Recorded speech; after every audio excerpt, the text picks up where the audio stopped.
Alright, parents, go ahead and tuck the kids in. PG time is over. Hello, everybody, and welcome to Everything Paranormal Podcast Show 2021.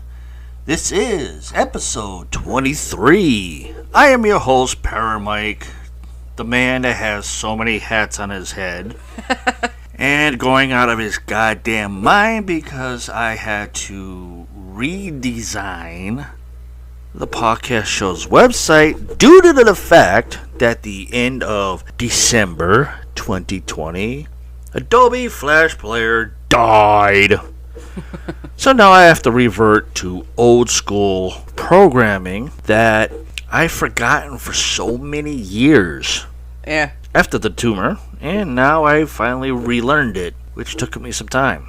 But the other voice you're hearing, she is in the paranormal world news desk / universe / galaxy / the flip side of that. I don't give a fuck about your movie because they're bullshit when you do a reboot or a remake. She is the dark gothic herself. She is the night creature of Queens. I'm Paralore. Damn right. So she's got some more stuff to do, and she said... A lot said, of this stuff, some are new from yesterday that I saw. Ah. A lot of it are freaking paratainment stuff. Nice. A lot. Not really, I mean, I did send you forward something to you yesterday. Which I just got today. Huh? Which I just got today. Which is only one. Okay. Well, we're gonna continue where we left off, since you picked it, most popular rock bands. Some of them, I mean, I know we left off with the rock band Cream. Don't know why someone would name their rock band Cream. Yeah. Sour cream. Whipped cream. That's what he said. You don't want. Yikes. Vanilla cream. So we're going to continue, number 66 of 101, The Cure. I don't remember hearing that rock band. Let's see, British goth / glam band. Okay, I know I was a DJ in my younger years. Yeah. On radio, playing different groups, but what the hell? Well... Is that last part? I don't know where they got the goth part, but... Well, I know gothic music, I'm just trying to... I know can be other... I mean, a couple from the picture I'm looking at, Yeah, but it's the other part that I've never even heard of as a DJ. Yeah. Being on radio. I mean, we've heard of British goth. Yep. But I don't know what the glam part of it is. That's the part I'm trying to get to. I think they're saying that because two of the guys, for the picture I'm looking at, have mascara on. And they got lipstick on. I don't know if that's supposed to be a way of saying, hey, I'm a drag queen and I'm in a rock band. I don't know. Hold on for a second. The band was helmed by Robert Smith, enjoyed success on both sides of the Atlantic, emerging from the post-punk period in the late 1970s. Hold on. Okay, what the hell are you doing? I'm just popping in so I can see. It's a little trick I learned. I didn't move it down too far. Hang on. But you see what I'm looking at. Holy shit! Two guys. I mean, I guess if you want to call a band like a glam band, I would possibly say Good Charlotte. Not even close. It's more like towards the Culture Club, just backwards. Yeah. Due to the fact that the dude in the middle almost looks just like him. But that hair, dude, I can tell you that. And then that hair. This one over here on his right, which would be our left. Yeah. Looks like a gay version of Decollier. I would.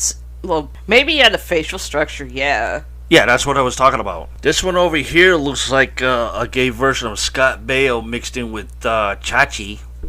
The one on the far left looks like freaking Ben Stiller. Yeah, this one over here on the opposite side, I don't know. And then the brother right here, looks like a mixture of Webster, Gary Coleman, and a messed up Michael Jackson. I wouldn't even give that to this guy. Well, I'm talking about the Michael Jackson part, which would be the eyes. Oh, yeah. If you're talking because it looks like a young the kid left version eye, of Michael Jackson. It's like the left eye is looking straight, but the right eye is going towards the left. The hair, Michael Jackson almost. Yeah, as a kid, but not adult. The facial features, yeah. The construction looks like a messed up Michael Jackson that went backwards. But anyway, let me log out of this now. Their double album, Kiss Me, Kiss Me, Kiss Me, became a favorite among college students in the United States in the 1980s. No thank you, no thank you, no thank you, no thank you. Okay, if that's popular among college students, they weren't hearing Kiss Me, they were hearing Fuck Me. I want to know what college that is, because y'all are a bunch of fucking morons. The Cure didn't find much single success, yeah, though they reached number 2 on the Billboard Hot 100 with Love Song in 1989. The romantic Friday I'm in Love, stupid for a fucking song, I don't care, Dumbest title ever made. climbed to number 18. 5 of their albums were certified platinum. There's gotta be a problem with that bullshit. Okay, because if they might be a little too into the Ozzy thing, I guess. If they Because Ozzy, I'm sorry. If you want to talk rock from the 80s, and even though you saw Twisted Sister doing it with the eyeliner, but if you go back to Ozzy and see the music video of No More Tears, he looks better with the eyeliner. Yeah, he does. And I'm sorry, he was fucking hot. Let's see. Spotify followers, 2.6 million. Facebook likes, 6.3 million. Do these people not know good music? Okay. I wonder if most of them are bots. Okay. Back to our little game thing here. Popular album, Parallel Lines. Let's see. Chart toppers. I want to say Five Finger Death Punch. No. Heart of Glass, 1979. And Rapture in 1981. Male or female? Female. Lori Branigan. No. What? No. Blondie? Yes. Holy shit. Blondie, which mixes such music styles as ska. I don't know what the hell ska is, but I know Chris Jericho mentioned it. I know to what Vince ska in a is. backstage segment in 2008 or 9. I know what ska is, and it's in 2 different categories. Number 1, ska music is in a Christian category. Because I've played it on DC show Wednesday morning from midnight to 6. Yeah. And I played a couple of them at my show when I was on at 3 to 6 in the morning on Tuesdays. But that's one part. I think that's probably where we first met, because some of my classes were at night. Yeah. In college. And then the second part of ska is under, I believe it was under modern rock at the time. I could be wrong. It's been a long time, but that's what I remembered. Reggae. I can't really picture Blondie in the reggae genre category of music. I can't. I don't know why. Pop and punk. Pop, I can understand. Punk? Punk, no. Came out from the New York punk scene in the late 1970s to post 4 number 1 hits over a 2-year period. Of course, like I mentioned, the chart toppers, Heart of Glass, 79. And Rapture, the first mainstream rap hit in 1981.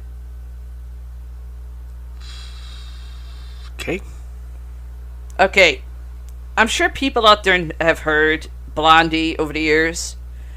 Where has any of her music had a fucking rap hit? In 1981. I'm born in 1981. I was 4 years old in 81. 4 of Blondie's albums have gone platinum. The group, fronted by Debbie Harry, continues to tour even today. Okay, if you hear Blondie, the one song on the goddamn radio that you're always fucking hearing is Call Me. The only one I've ever heard of was Heart of Glass Well, on the radio. She did, of course, you Call Me, that was, I guess, one of her number one hits. That's also in a horror movie. I'm not saying who. You people listening, you can Figure it out. figure out and give the answer. I think it was also in a video game too, but I'm Huh? not sure. I think it was also in a video game, but I'm not sure. Actually, I don't Blondie remember. appeared. Two of Blondie's songs appeared in two different horror films. Call Me was in one, which I have. The other, I also have. I actually forget the damn song title of that one. Okay, next. Let me see. Chart topper with the single "I Want to Know What Love Is."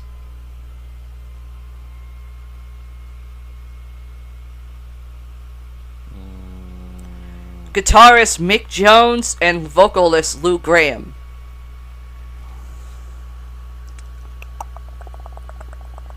Don't know that one. And I still don't know how the fuck this goddamn group is a rock band. Foreigner. Popular album, Foreigner. Okay, they were a British-American band reeled off a string of singles and album successes in the 1970s. With hooky tunes that found a vast audience on FM radio. 9 singles broke into the top 10. Of course, band chart topper again with the single "I Want to Know What Love Is," which some of Foreigner's songs are in the movie. Shit. No, that's not a movie. No, no, but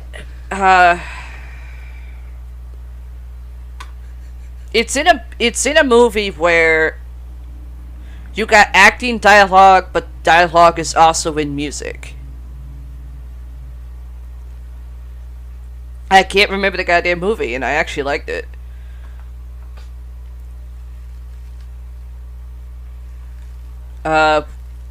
But the song "I Want to Know What Love Is" that went platinum, 6 of their albums achieved top 10 success on the Billboard 200. Spotify followers 1.6 million. Facebook likes 2.8 million.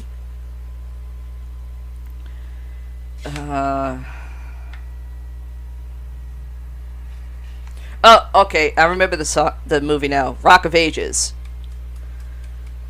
I mean, I think the only reason I consider that a pretty good movie, because they did have a lot of heavy metal music in there, sung by different people that did sing.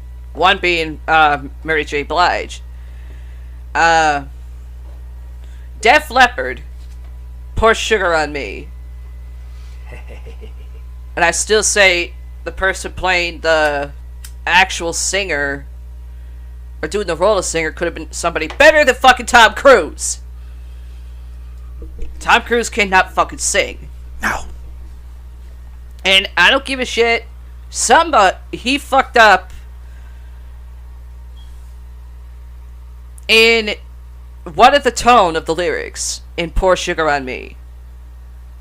And I know that was a fuck up. He didn't even hit the goddamn high note. Okay. Yeah, I believe Okay. Def Leppard did that song. Huh? Def Leppard did that. Yeah, I know. Pour some I mean, sugar that on me. was in Rock of Ages. Yeah. But, I mean, I know the role that Tom Cruise was playing was supposed to have been like a mix of different band leaders. Yep. Like, oh shit. Axl Rose and Guns N' Roses, Brett Michaels. Yep. Having like a drunken stupor for being a rock star. Mm-hmm. I still say it could have been somebody who actually knew how to fucking sing to do that goddamn role. Mm-hmm. Not Tom Cruise. To be honest, I actually think Chris Jericho could have done it a hell of a lot fucking better. He is a singer. Yep. And I think I just heard people drop whatever they're holding. Wait, Chris Jericho's a singer? Yes! He ain't just a fucking wrestler. Shit, his One last hell of a album. fucking singer. His last album was Judas in 2017. Oh, I know. That's actually one of my favorite albums so far. Let's see. Next, band leader Vincent Ferner. Foreigner, same thing. Okay. A song called 18, 1971. $1 Billion Babies at 73. Popular album Killer.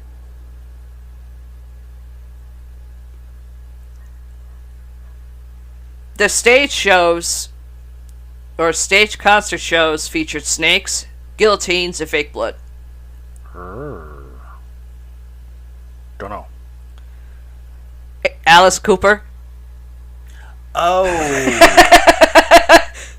It's been a long time since I heard his music. Look at him now. Ew. Although he does own a baseball team. That I do remember. I just don't remember which one. I don't know.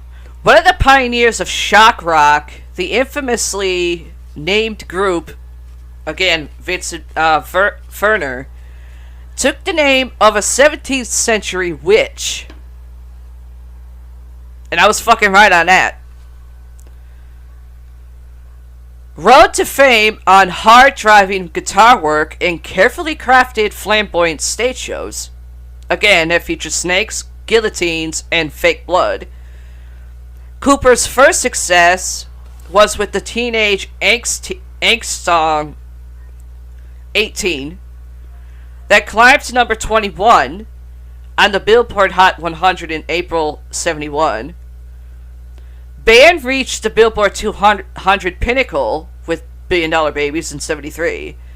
The group dissolved in the 1970s, probably later on, and Cooper continued to have success after that. Spotify followers 2.1 million.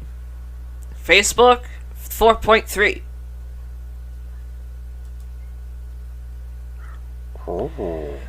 Okay.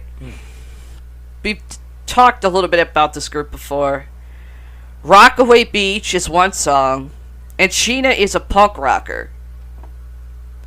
If bands influence including The Clash, Nirvana, and Metallica. Oh wait. Hang on. Influence bands including The Clash, Nirvana, and Metallica, all of whom are on the those three are also on this list. Shocking.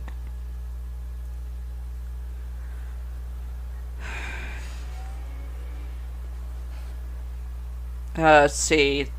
The group came out in the mid-1970s. All band members have the same last name. Okay. Hmm? Okay. Ramones. That was way before my time. The Ramones, pioneers of punk from Queens, that's Queens, New York, burst onto the rock music scene in the mid-1970s with a frenetic paced rock sound where musical talent was an afterthought. The Ramones, again, band members that had the same last name, never had a top 10 single or album on Billboard.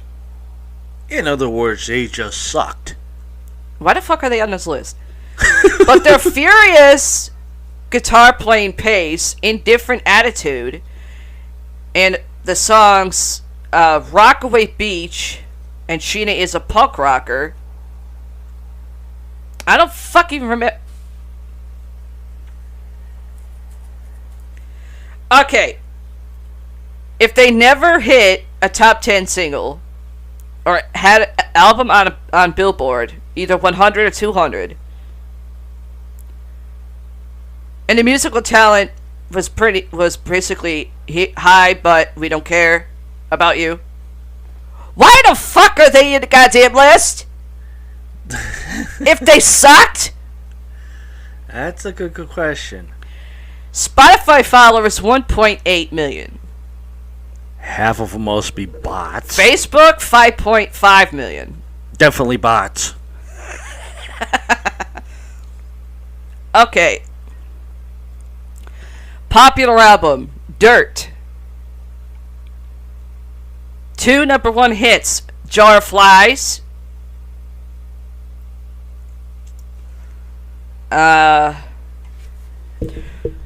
Okay.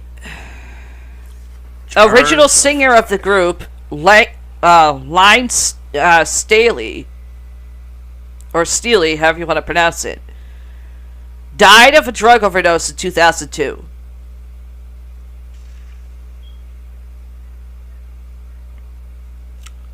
The band came out of Seattle. Part of the grunge movement. The grunge movement? Part of the grunge movement, yeah. Oh, shit.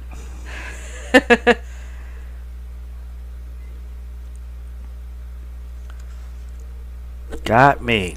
I've never heard of something named Dirt. Alice in Chains. Alice in Chains. Yeah. From Seattle. With Dirt. Alice in Chains, among several bands that came out of Seattle. Again, part of the grunge movement. 13 of their releases charted on the Billboard 200, including 2 number 1 hits, the Jar of Flies EP. I think that's a record. That's a record. A record thing. Or a record album. And the 1995 self-titled album. They've sold about 11 million certified copies in the US. And released a new album in 2018. With somebody new, since the original singer died in 2002. Forever altering the widely admired group. Don't know how that's supposed to be tied in, but that's number 61. Okay, I don't know if you've heard these guys. Popular album Violator. Okay, songs, music for the masses. Strange Love, Never Let Me Down Again, Behind the Wheel.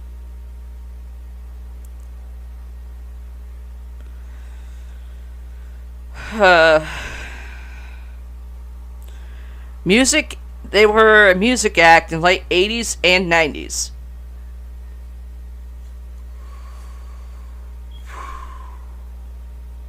I don't know. He's thinking. I don't know. I don't think I was into music at that point. Depeche Mode. Who? I think that's how you pronounce it. Depeche Mode. Depeche. Hold on, let me pop back into your computer so I can read it.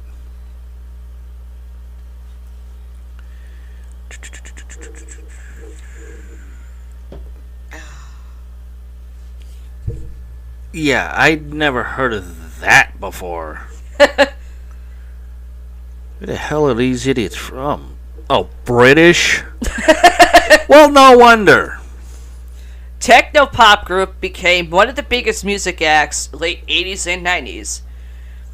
Their popularity was fueled by the album Music for the Masses, which spawned the singles Strange Love, Never Let Me Down Again, and Behind the Wheel. Their US tour in 1989 became the subject of a concert movie. Depeche Mode 101, made by noted filmmaker D.A. Pennebaker. 8 albums by Depeche Mode cracked the top 10, and Songs of Faith and Devotion was a chart topper. You just did a motion of what Batty does. 6 of their albums were certified platinum. Followers at Spotify, 3.2 million. Bots. Facebook, 7.1.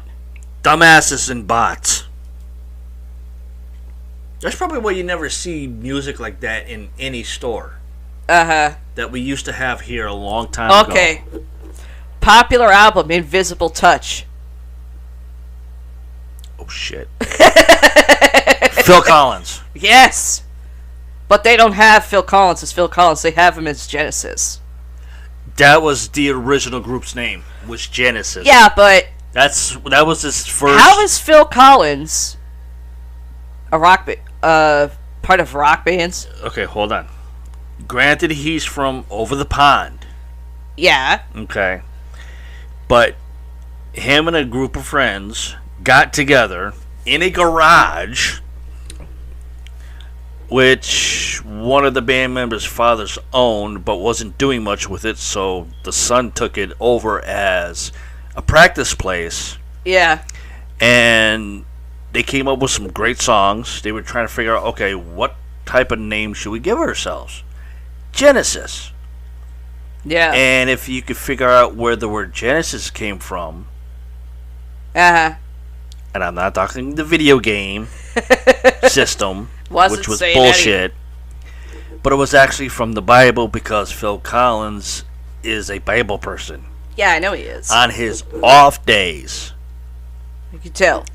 So that's how that started. Wait a minute. If he reads the Bible, then why would one of his songs be referred to lucid dreaming? That's something different. That's not part of the Bible. That's something totally different.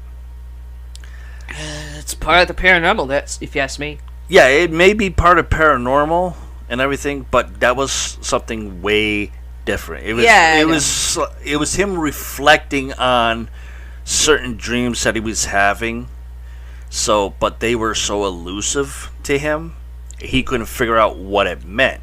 Okay. And he knew it wasn't part of the Bible, it wasn't part of church's history, and it wasn't part of the history of supposedly God being on this planet. It was something way different. Yeah. So that's how they came together, was the book of Genesis from the Bible. Then after a while they broke up and he went on his own. Yeah. For his own name, Phil Collins, and he still rocks to today.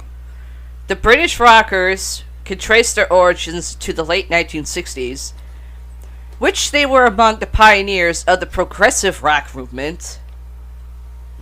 Yep. Then their song eventually evolved into more mainstream pop. Genesis became one of the biggest groups in the 1980s, with 7 top 10 hits, including the number 1 Invisible Touch, which was from that album. Their success would make drummer-singer Phil Collins and singer-songwriter record producer Peter Gabriel into international music stars and launched the solo careers of members Tony Banks, Michael Rutherford, and Steve Hackett. Okay, those 3 I don't even know who the fuck they are. Peter Gabriel, okay, I might have heard of. But even though Phil Collins, he's a solo artist, still don't really see where he would be a rock band, even though Genesis is basically Christian rock. Not necessarily under the Christian rock department. I'm trying to find that because I know I have that song.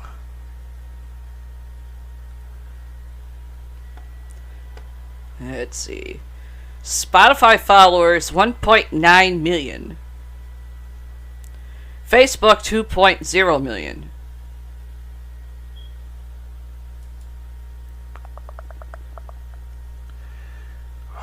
I know he has it on his album somewhere here. I just have to find it. Ow.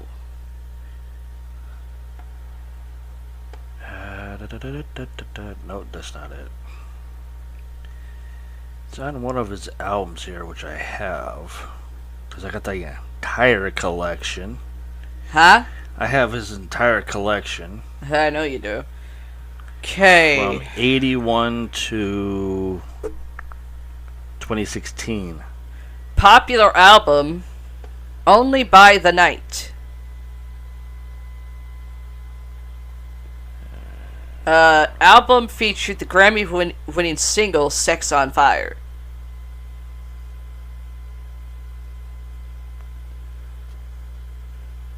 And apparently this group is from Nashville.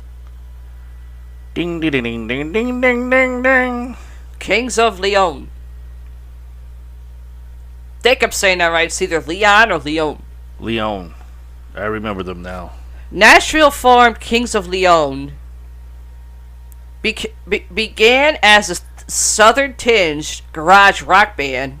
Oh, most rock bands start in a garage. Before evolving into a world-famous pop rock act.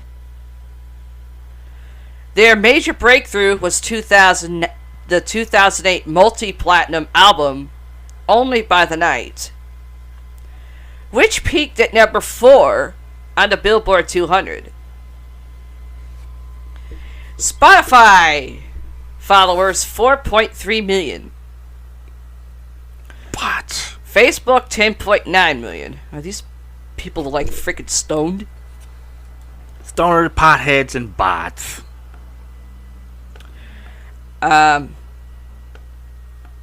Okay. Popular album, The Kinks' Greatest Hits.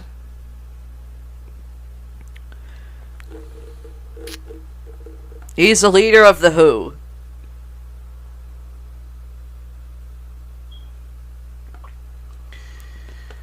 Okay, hits, You Really Got Me. All Day and All of the Night. Lola.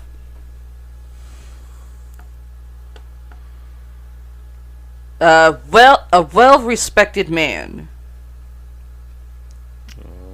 It's literally the Kinks. And I've never heard of these people. Peter Townshend, leader of The Who.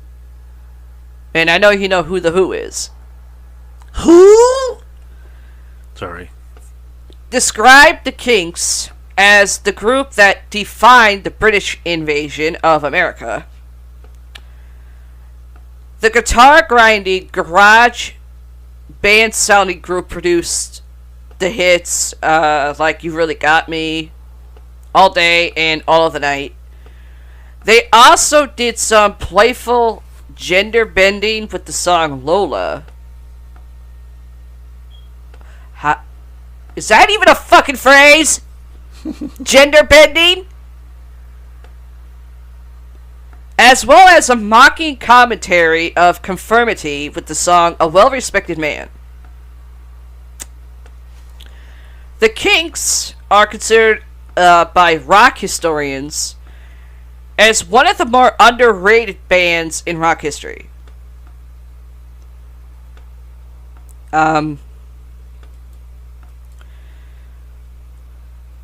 Okay. Popular album Hot Fuzz. And that's not what he said. She was repulsed by it. It still wasn't his partner.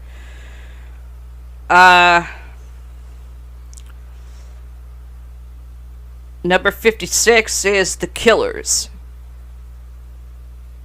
Formed in Las Vegas in 2002, The Killers are one of the newer groups to rank among the best rock bands of all time. The new wave band's breakthrough came with the release of Hot Fuss. Again, that's not what he wanted from his partner. She was repulsed by it. In 2004, which peaked at number 7 on the Billboard 200 in October of the following year. Later releases include Sam's Town, Day and Age, Battleborn, and Wonderful Wonderful. Wonderful is a phrase that can be either something nice or very sarcastic.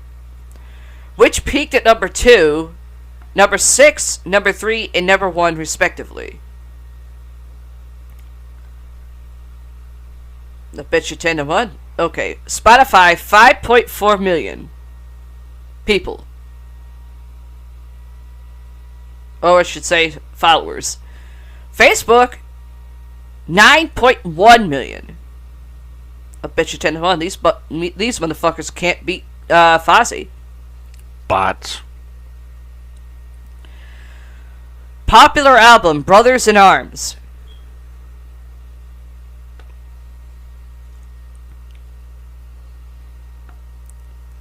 I have no clue.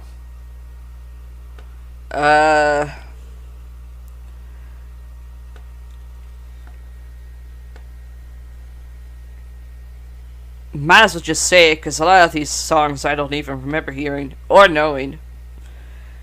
Dire Straits. Never heard of them. Dire Straits emerged from the punk era as an understated, guitar-driven act from London in the late 1970s. The group was led by guitar master Mark Knopfler. Try putting him up against James Hetfield from Metallica. I think we would know who would be the better guitar master. Who was influenced by blues rocker J.J. Cale and Bob Dylan.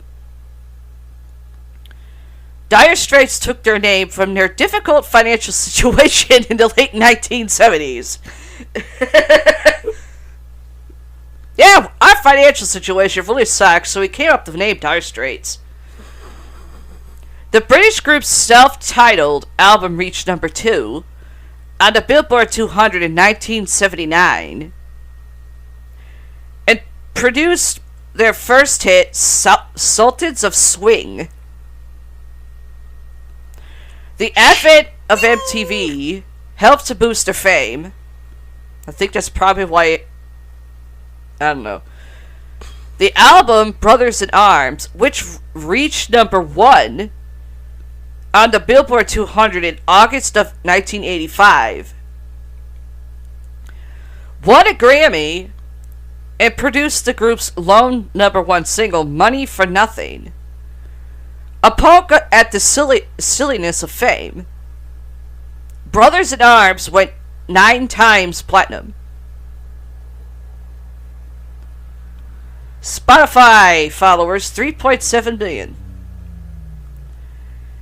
Facebook has 3.2 million. Bots. Okay.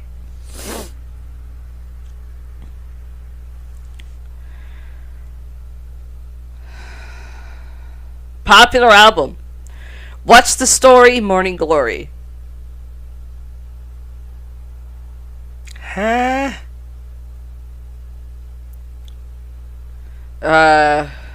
It doesn't say any songs here. Well, then that saved my ass. Oasis. Formed in Manchester, England in the early 1990s. Oasis's blend of catchy Beatles-inspired guitar melodies, hard-partying image, and cool and cool Britishness put them at the forefront of the British pop rock movement of the mid-1990s. The band put out 7 studio albums until their 2009 breakup, 3 of which reached the top 10 on the Billboard 200.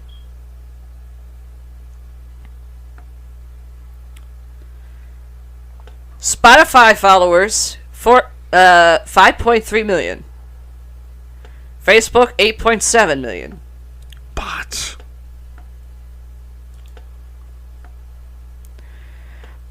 Okay. Popular album Crazy World. That's almost any band. Wind of Change is one hit song. The other, Rock You Like a Hurricane. That was on Little Nicky in the movie. Yeah, I know. I remember that one. Oh, shit. The U.S. popular album Love at First Sight, 1984.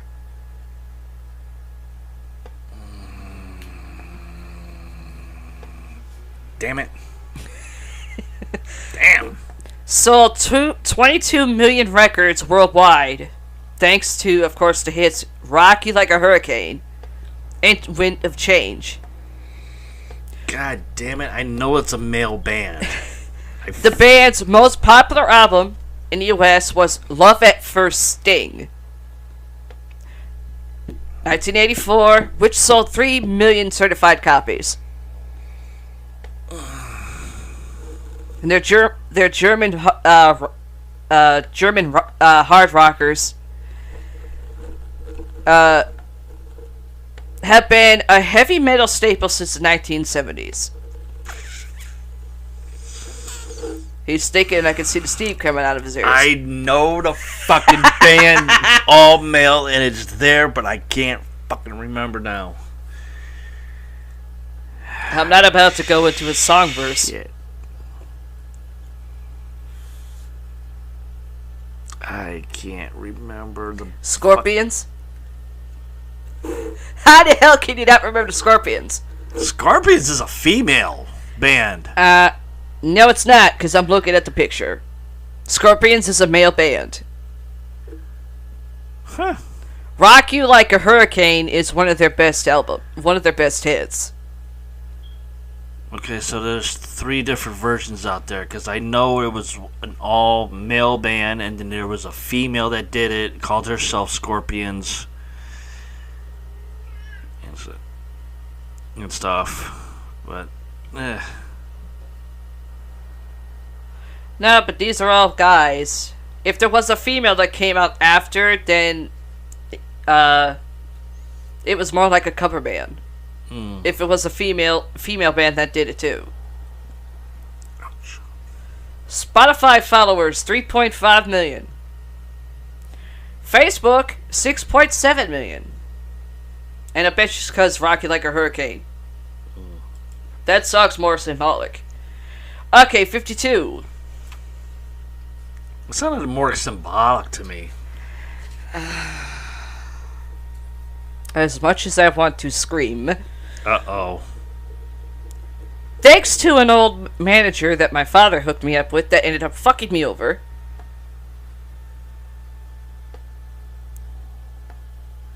Formed in 1985 in Little Rock, Arkansas.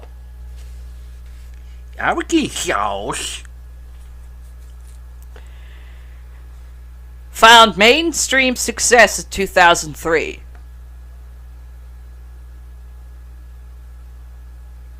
Fallen. That's Popular a song album. title. Huh?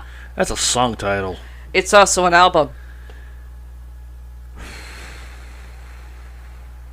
That featured the singles Bring Me to Life Evanescence. and Immortal. Evanescence. Yes. Like I said, I still want to fucking scream. Fucking bastard. Amy Lee. Formed by Amy Lee and Ben Moody, who was actually their manager, was actually mine prior to them. Evanescence again found mainstream success in 2003 with the release of their first official album, Fallen, that featured the singles Bring Me to Life and My Immortal. Of course, if you have the right, if you got just any one of their albums, there's only like 12. There's like 10 or 11 songs, but there's two versions of My Immortal.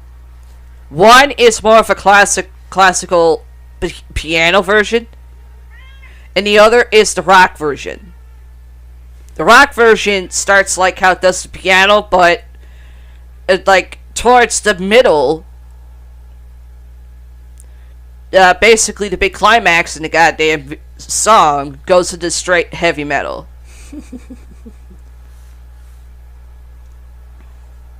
And one of them actually is symbolic with me and my brother. Or one of them, anyway. Yeah, she's only got 5 albums out. Huh? She only has 5. 5? Yeah. Hang on. 2003, Fallen. Well, hold on. While Fallen peaked at number 3 on the Billboard 200, Evanescence later reached number 1 on the album charts with the release of The Open Door in 2006. And the self-titled album Evanescence in 2011. I mean, I'm not hating on her. She's a beautiful-looking girl. That's the only ones that were posted up there? Huh? Those are the only 3 albums that were posted up there? Well, basically, what the list considers like the most memorable.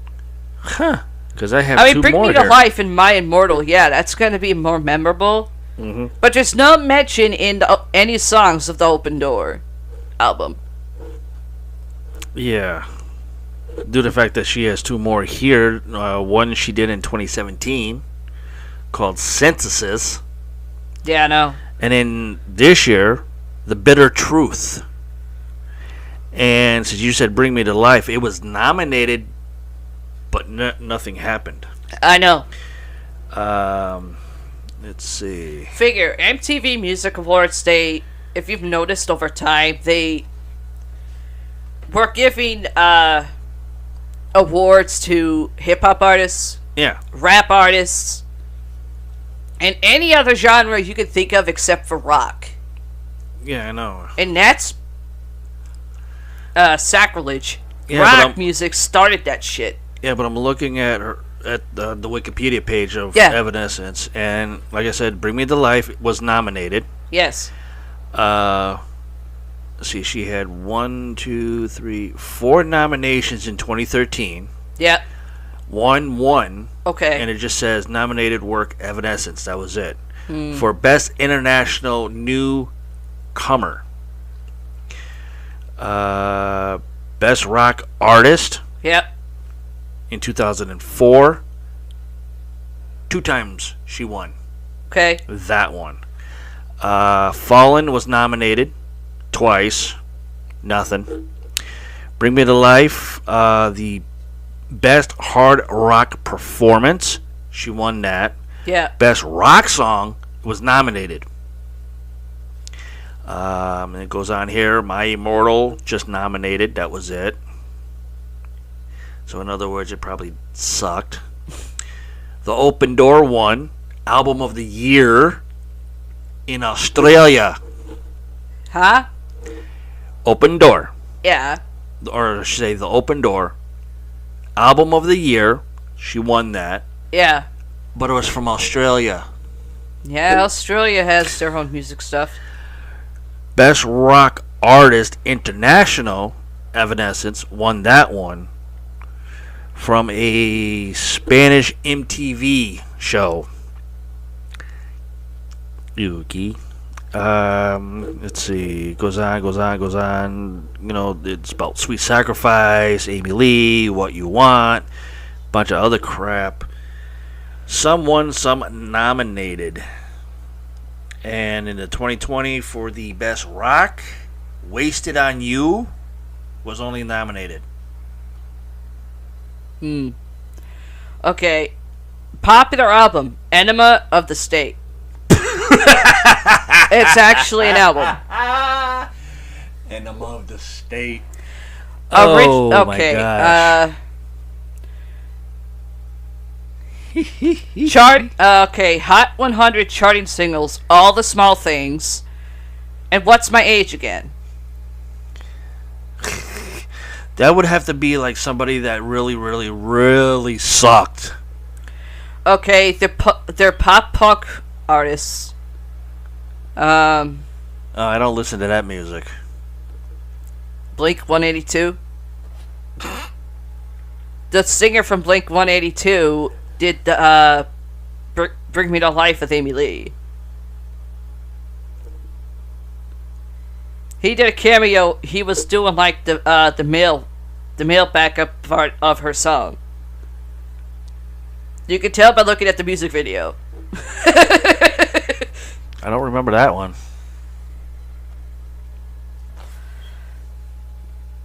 Pop punk jokesters Blink 182 are masters of crafting simple, kitschy hits. Among their numerous popular albums is 1999's Enema of the State. And believe me, a lot of people need an enema.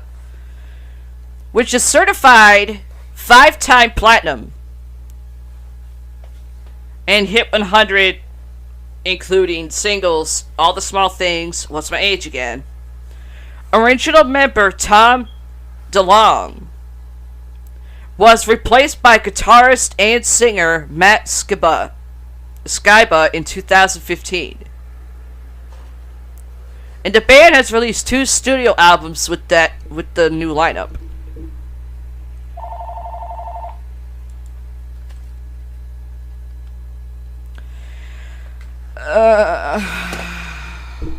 And that's why you don't hear from them anymore. Well, the singer, he stepped away from it to do something else. Popular album, Out of Time. I can't believe these fucking people are a fucking rock band, or popular rock band.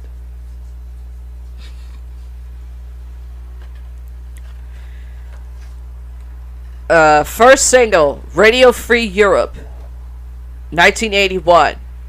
Fronted by Michael Stipe.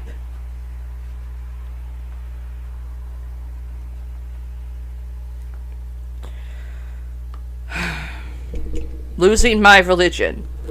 REM. Yes. How these motherfuckers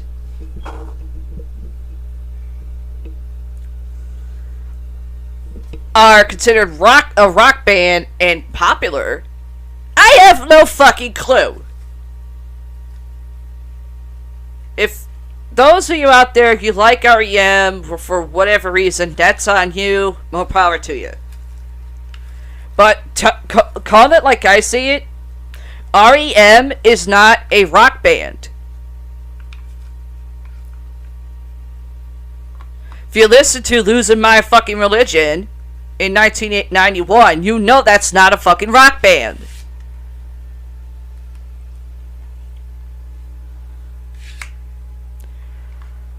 The Athens, Georgia-based post-punk band, they are not punk either, helped bring alternative music. This is what I'm saying.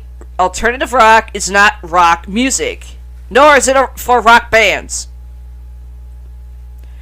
To mainstream awareness with their first single, Radio Free Europe, 1981.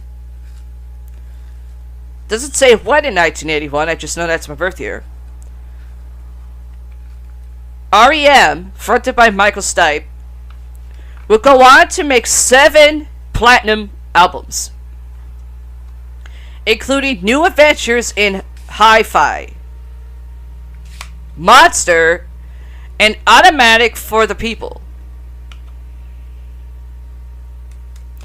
The band has had 4 songs crack the top 10 on the Billboard Hot 100. Losing My Religion, being their big success, reached number 4 in 1991. Spotify followers 2.5 million. Facebook 4.5 million.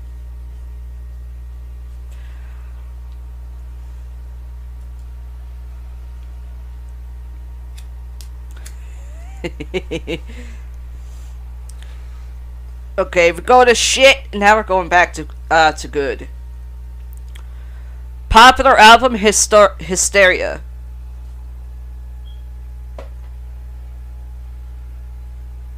And another album, Adrenalize.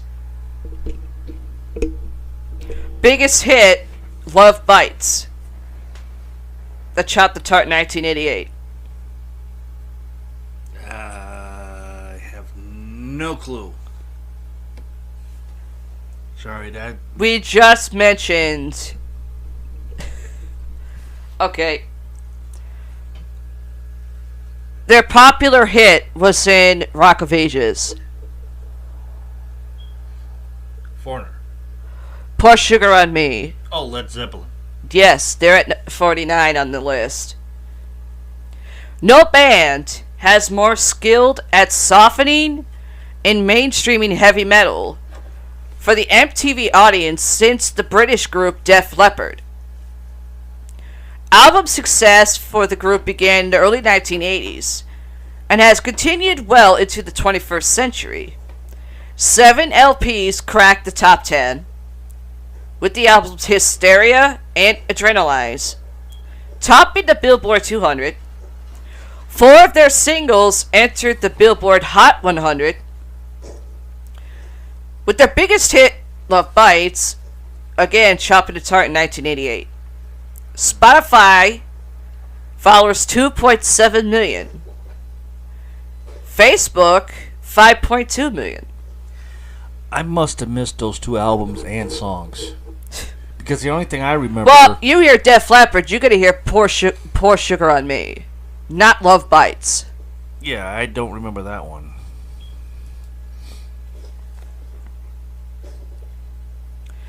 Okay, next popular album, The Resistance. French or Canadian? Doesn't say. Then I'm The out band fused elements of alternative rock, electronia, pop, opera, and glam. I'm out. English. Okay. Drones. I don't know if that's album or a song. But the group is called Muse. I never heard of Muse myself. Neither have I. The only Muse I know is a program on the internet. Muse is one of the newer acts to rank among the most popular rock bands of all time. No, they're not. While The Resistance, the English group's best-selling album, peaked on the Billboard 200 at number 3 in 2009. The band later topped the charts with the release of Drones in 2015. Okay, so that's an album release that Drone has. Spotify followers 5.9 million. Facebook 16.1. Okay, these are either bots or these are people that are so stoned they would think freaking are so stoned they really don't know shit. Okay. Popular album is, of course, just titled Greatest Hits. The song, hold on, the songs, Don't Do Me Like That, Running Down a Dream, and Don't Come Around Here No More. Biggest hit, Stop Dragging My Heart Around, with an assist from Stevie Nicks. If you don't know who fucking Stevie Nicks is, get the fuck out the room. Which rose to number 3? Fleetwood Mac. hold on, 13 albums charted in the top 10 of the Billboard 200. 8 went platinum, with their greatest hits collection going 12 times platinum. They're Grammy winners. Okay, so they're from Florida. I don't know if that's a good thing or a bad thing. MTV mainstay, whose music made up a good part of the sound of the soundtrack of the 1980s. I think it should say good part of the sound of the 1980s. Okay. Of course, he died some years back. There was a lot that died some years back. Tom Petty. And Tom the Petty Heartbreakers. I didn't know he was from Florida, though. Huh? I didn't know he was from Florida. I didn't know either. I thought he was from Cali. So did I. He probably lived in Cali afterwards, but I don't know. Spotify followers 1.5 million. That would be correct. Facebook 3.2 million. That's an iffy. I agree. I mean, if you've heard of Tom Petty, you probably heard of him as just Tom Petty. Not Tom Petty and the Heartbreakers.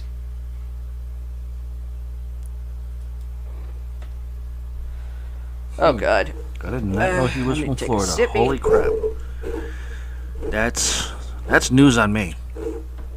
Popular huh? That's news on me. I always thought that he was born and raised in Cali and created Yeah. Tom Petty as himself, and then I would have figured, maybe he might have moved on to Florida to start Tom Petty and the Heartbreakers when Florida was actually fucking normal.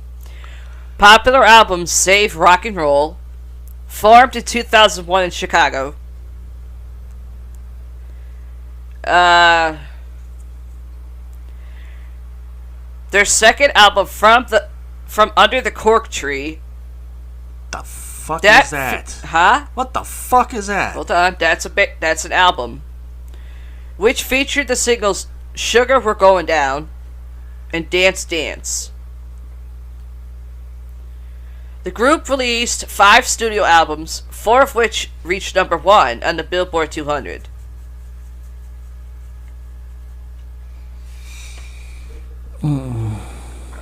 Fall Out Boy. Oh, if you said the video game, I would have gotten it. There's nothing about any of their shit being in video games. It's just I know, but just the name, Fallout. Emo rock? What the fuck is emo rock? Well, we know what goth rock is. Yeah. We know what punk rock is. Yes. Put them two You know together. what goth rock is. Put those two together, and Yeah. you get emo rock. Oh. Basically, it's like the LGBTQ community, but in a really, really strange and disturbing way. Oh. Where they never come out the closet, Oh, but you know they're out of the closet. Oh, yeah, yeah. And you don't want to be friends with them. It would make the gay community look straight. And you would want to wear their clothes. Okay, hold on. I'm looking at a picture of these guys here.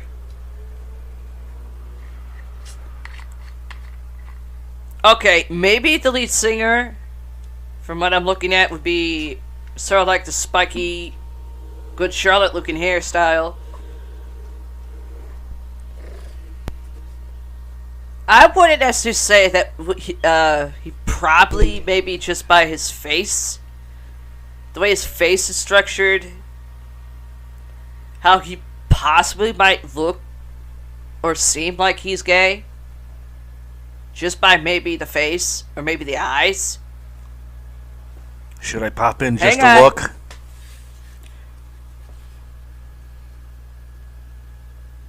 Oh Oh shit! I can't blow up the goddamn photo. Okay, he's got an earring. Okay, For me, it looks like his left. Hold on, I'm gonna pop in. From my side. The other three, they don't look like they belong with this guy. Good God. But I like his tattoo. Okay, hold on. We can blow this up.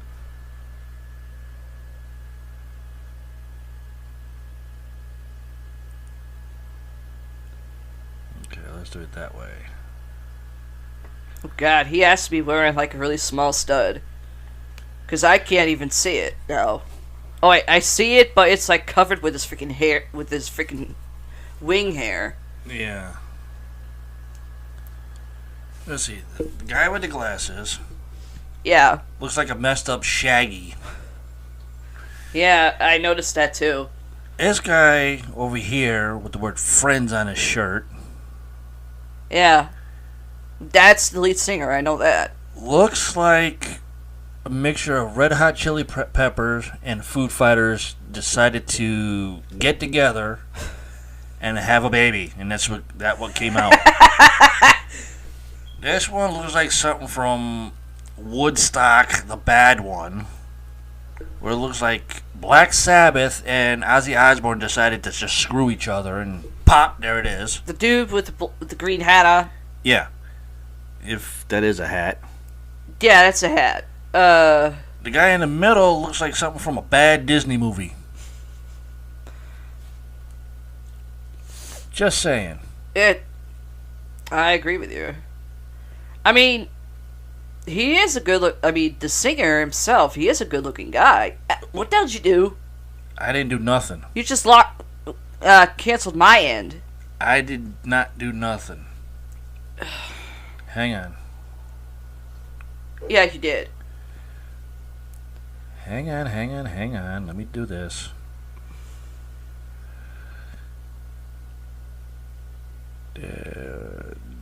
That one, right? Oh, there we go.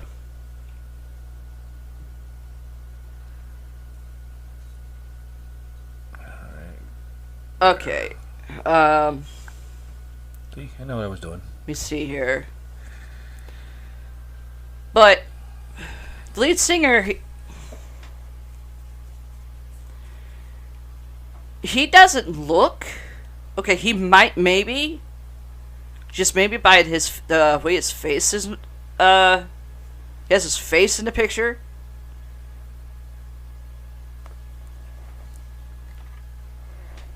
I don't know.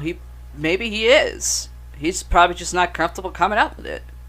Some people aren't. I mean, shit, how long did it take for Richie to come out? When I fucking knew. What century?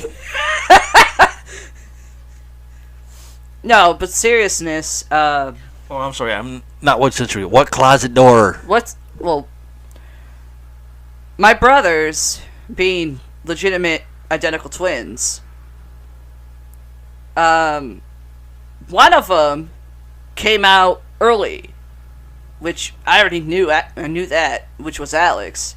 From the diaper. Well, he came out because he had a good reason.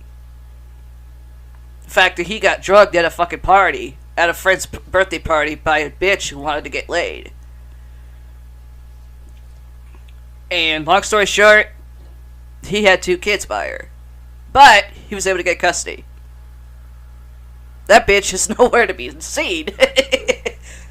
Because after she had the kids, before she went into jail, I kicked the shit out of her.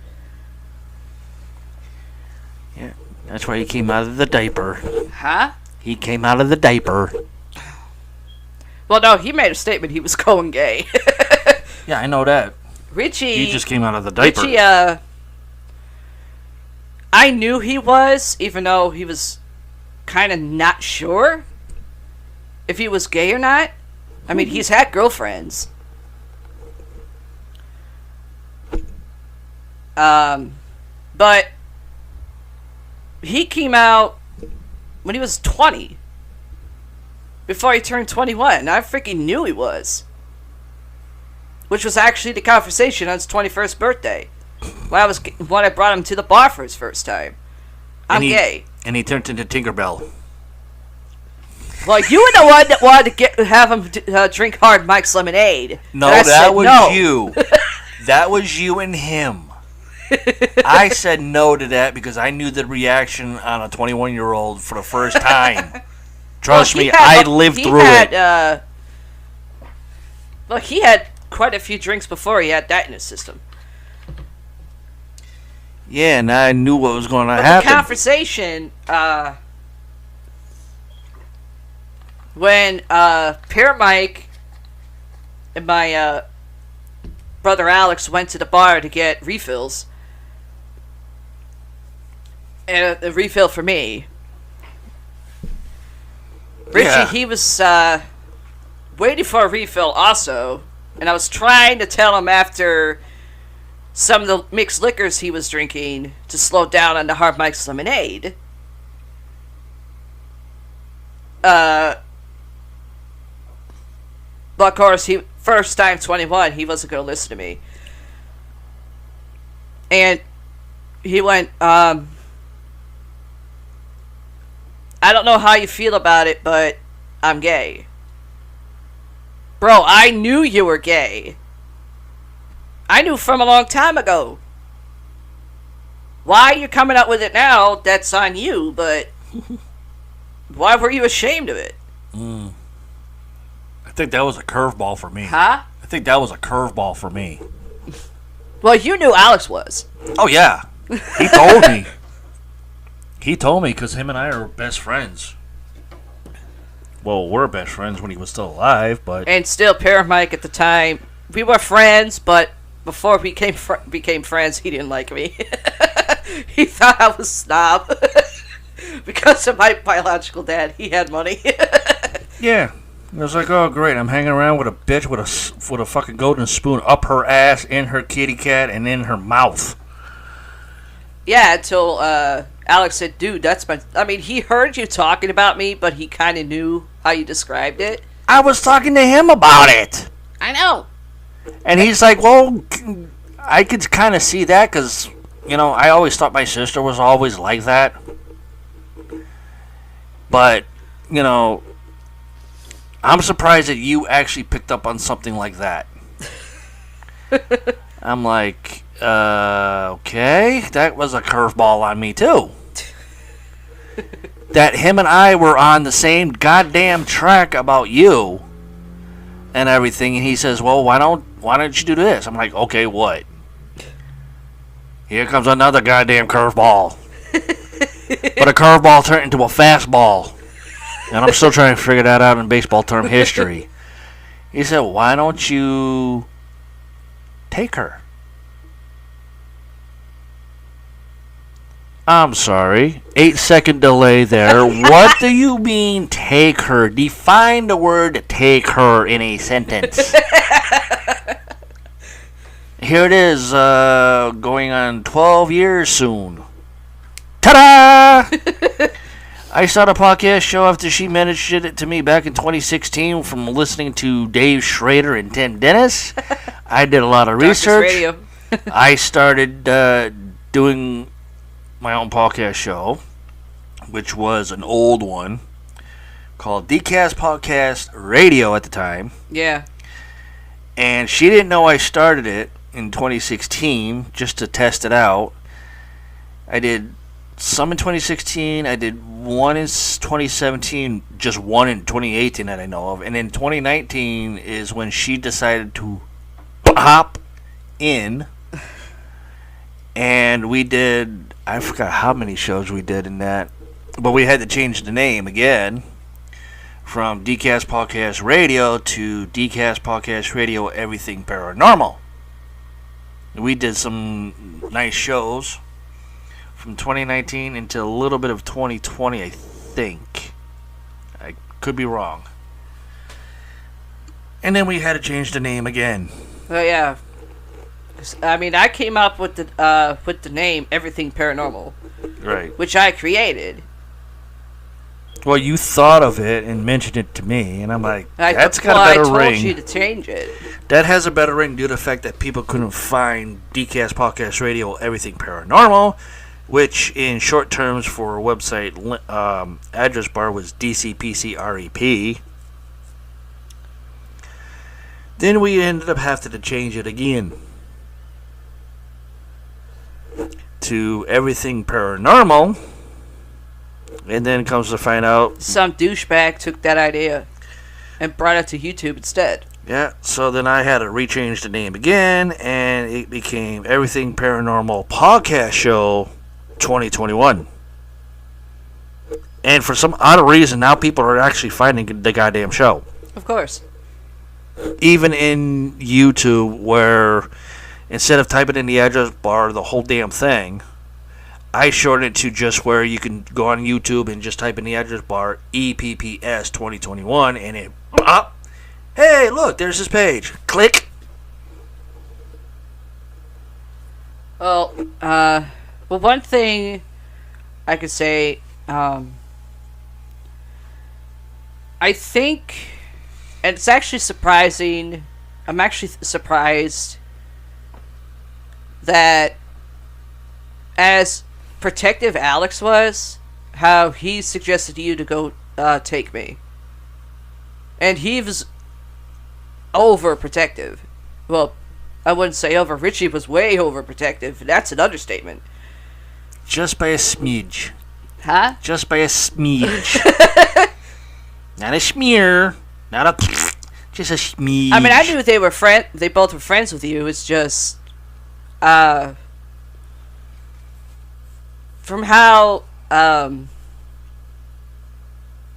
story short, neither one of my brothers liked my first boyfriend. They had a good reason. I don't blame them for it. I was single after my divorce, and believe me, they both found out I was on the fucking streets. Neither one of them were happy about it. But Richie decided to take the kind of like the low road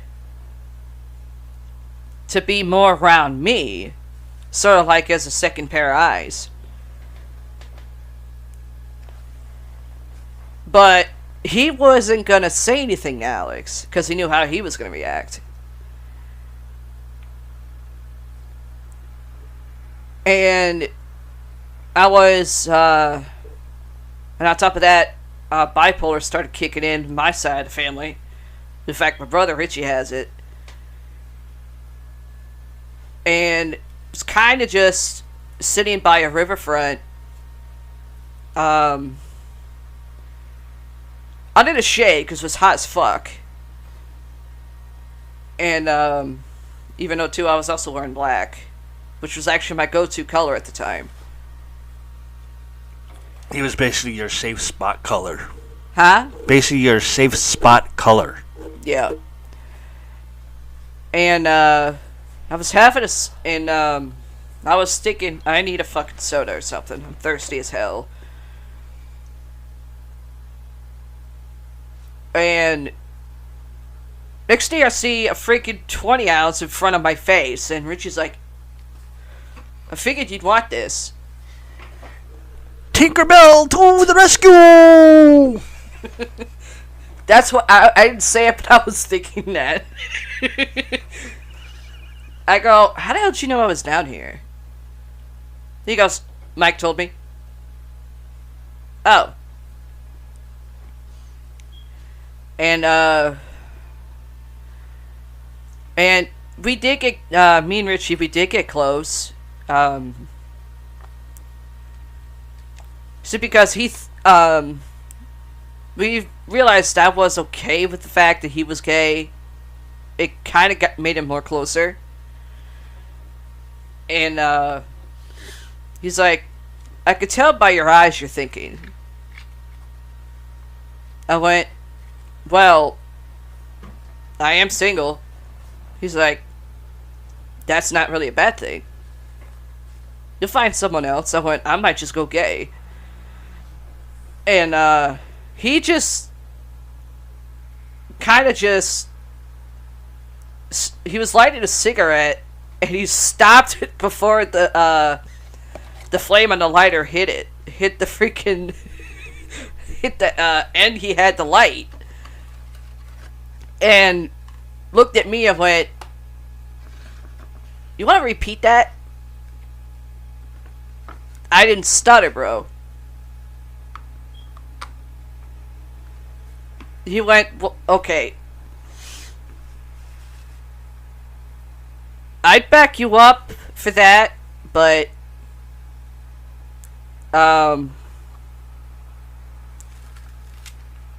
I just, for some reason, I can't see you gay." I went, "Excuse you?" I went, "Don't even say it. It's my phrase." Like in fucking high school, and you took the phrase peachy from me. He's like, "I didn't take it. It's a free zone." And just ducky. And I go, "Why?" I go, "You would be okay with me being gay?" He goes, "No, I would. It's just, I don't know. I've seen you with guys, like, you know, going out with guys and stuff. But," I went, "Bro, majority of my friends were gay. And some of them still are." He's like, "Yeah, that's friends, sis. That's different from actually going out with someone that is. Take it from someone who knows. And I'm your brother." I went,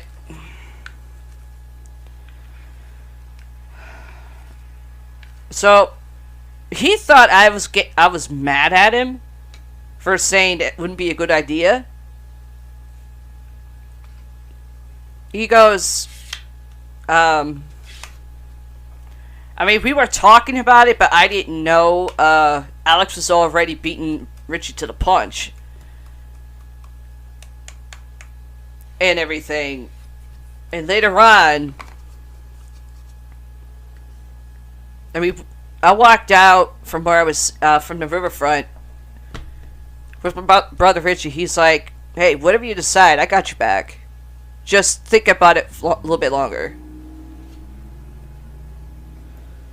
I went, "Okay."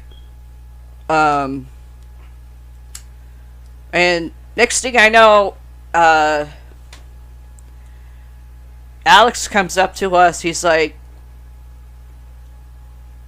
"Hey, we gotta go meet Mike somewhere." We get into his truck. It was a really nice fucking truck too. Of course, before I could say it, Richie called shotgun.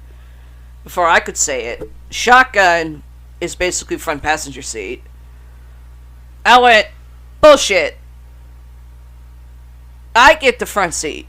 He goes, "Race you for it. How about I drop you for it?"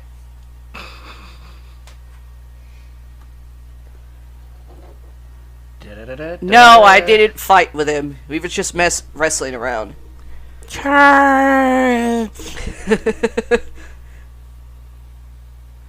Well,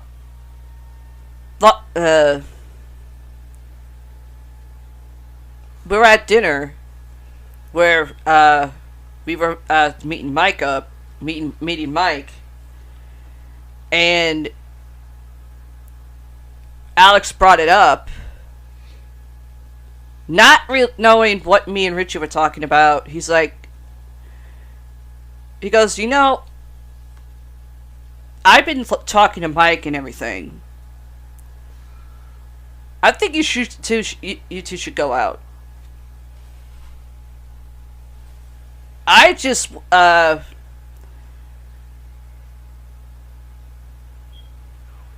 almost dropped my fucking drink I was having. And I said, and I went to say something, but Richie beat me to the punch. he goes, he just like kind of shook his head. He's like, Alex, maybe she's not ready.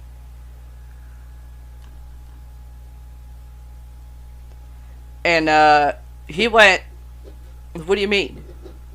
You pulled him outside. He's like, I think she wants to go gay. You can't blame her. But kind of pushing that on her right now may not be a good idea. I told her to take some time to think about it. But Alex, he kind of had his way anyway.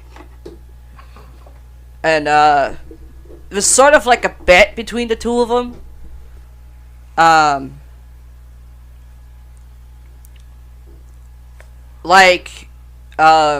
If I said no or I wasn't wanted to, then Alex would have to pay Richie $500.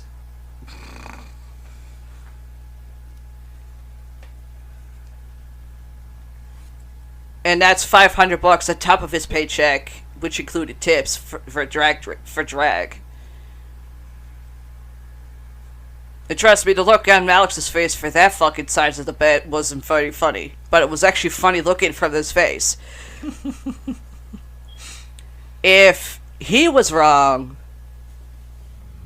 then Richie would have to do the same thing, but multiply it. His tips, plus his paycheck, and he had to babysit. Babysit being his Alex's kids, which Adita was not really a problem. She was a sweetheart. Adam, on the other hand, was a bit of a hellion. Tasmanian devil.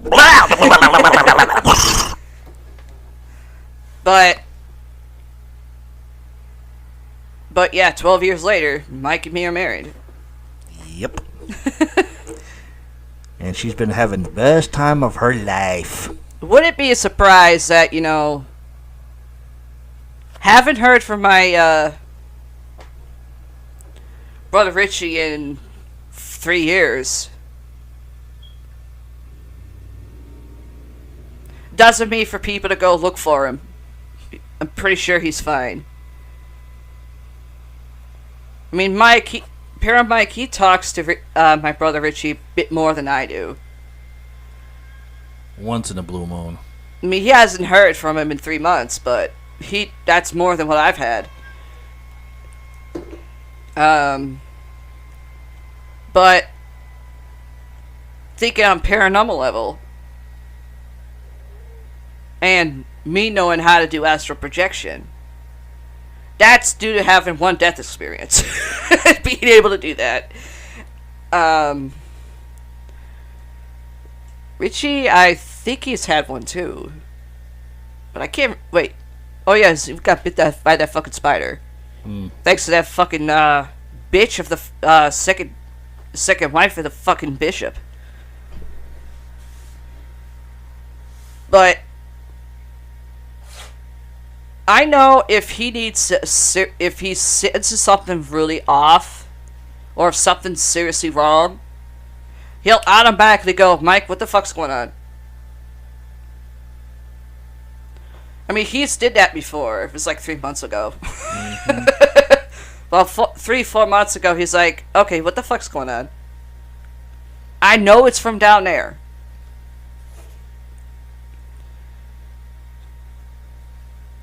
And, Pure Mike, he mentioned to me, he told him that, my sleepwalking started acting up, and the bipolar depression started kicking in into overdrive.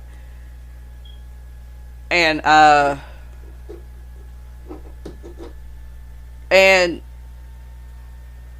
wasn't feeling good either. An old neighbor of mine that lived across the hall that got kicked out, which we'll probably touch in the next episode, gave me a ride somewhere in Pittsburgh. I don't know what the fuck it was, but on the ride to and from, I was like, wait, paramedic explained it to me, because I was actually out of it, that I didn't look right. The first time getting out of his car, he said I looked a little bit pale, and he went to get a pack of cigarettes. He figured it was nerves, because I was stressed out.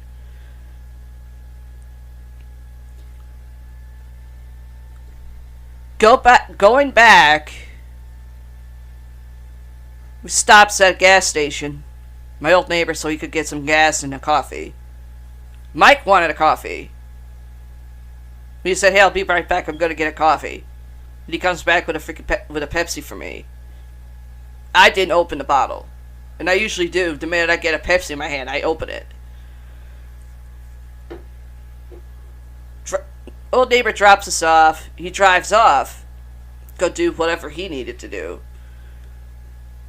Mike goes to check the mail. I'm standing against the back porch of the building. He goes, "Okay, you're getting checked out. You do not look right." I went, "I just want to go upstairs." He goes, "You're more paler than fucking Casper is. And that's far more paler than your complexion. Casper the Friendly Ghost. You're sweating. And you're leaning up against the freaking porch railing. And you never do that." And, again, I was saying, "No, I just want to go upstairs. I feel fine." He goes, "Okay. Two choices. Easy way or the hard way. Easy way, you go in, or the hard way being, I get a hold of your brother." And I went, "And what the hell is he gonna do besides nothing?" But he freaking did. I went anyway, because Mike was actually gonna keep saying, I'll tell your brother, I'll tell your brother." He did it. I went just to shut him up and to prove that I was fine. Of course, they were treating me as like a freaking as a CV patient to see if it was that or not. He's outside having a cigarette. He gets FaceTimed by my brother. What the fuck's going on? I'm at work and I'm shaking like a goddamn leaf. And I'm sweating.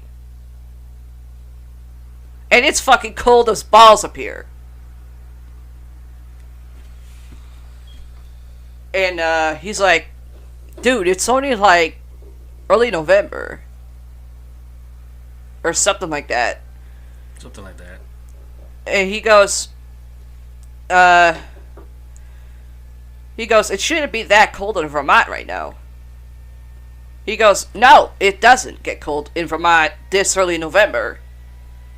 The end of November, yes. And it's cold as hell up here." He goes, "It's so cold, hell would be a nice vacation. Just on the heat, on the freaking heat alone." And paramedic explained to my brother what was going on. He goes, "Okay, it can't be double pneumonia. She doesn't get that till like midwinter." And he goes, "Has she been around anybody that could possibly throw unwanted energy at her? Almost like a blackout?" He goes, No. That only happens when she's completely fine. It's not that. If she had that problem, she wouldn't be sweating." He's like, "Okay." He's like, "Okay, why the hell aren't you with her? Have me talk to her." He's like, well, she's a bit mad at me because I kept threatening to tell you if she refused to go. Yep, I was in the doghouse for it. And he's like, that would really be considered a threat, Mike. He's like, no, the way I put it, it was. She usually would say, okay, fine, but she wouldn't budge. And I said, I'll tell your brother, and she said, what the fuck's he gonna do? Blatantly not giving a shit.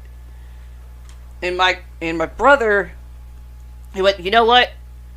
Put me on the phone with her, right now. I don't give a shit if I'm on break or not.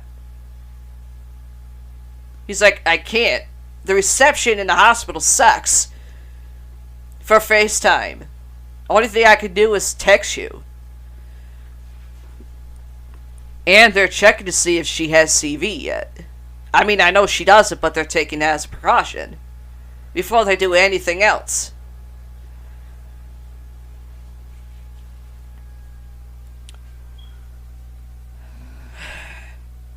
Kind of find out I didn't have that.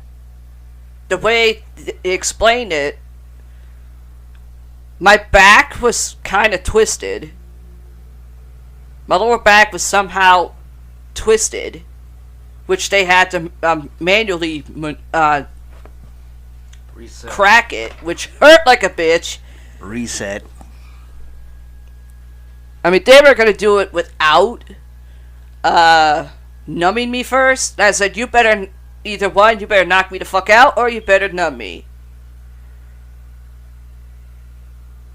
Or you're gonna have your own hospital bills. But they numbed me. They made sure my back was back in the line. Of course, they noticed about the slip disc, which was the issue. The slip disc was out of place.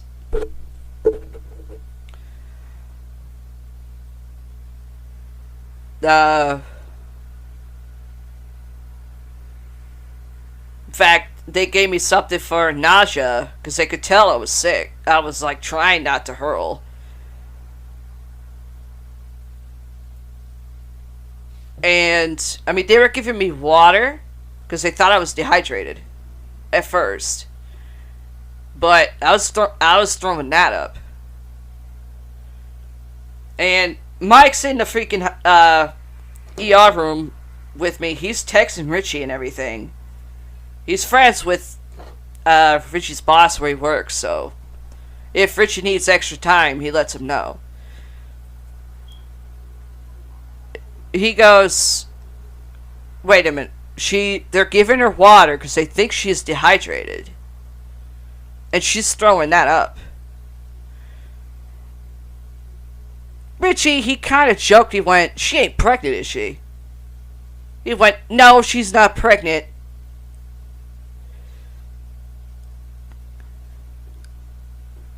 He goes, but she's literally getting sick off the water. He's like, this could be a shot in the dark, but see how she reacts to apple juice. They gave me apple juice to kind of help my stomach a little bit. Of course, I told him to overload on the ice. I'm an ice chewer. I like to chew ice. Depending on the drink. And, he said, the doctor came in, because he did blood work and stuff like that. He's like, okay, good news or bad news? Good news is, you're not pregnant. More good news, you don't have CV. You don't have the flu. And you don't have bronchitis. I went, I could have told you that with the fucking bronchitis. My chest ain't heavy, you moron.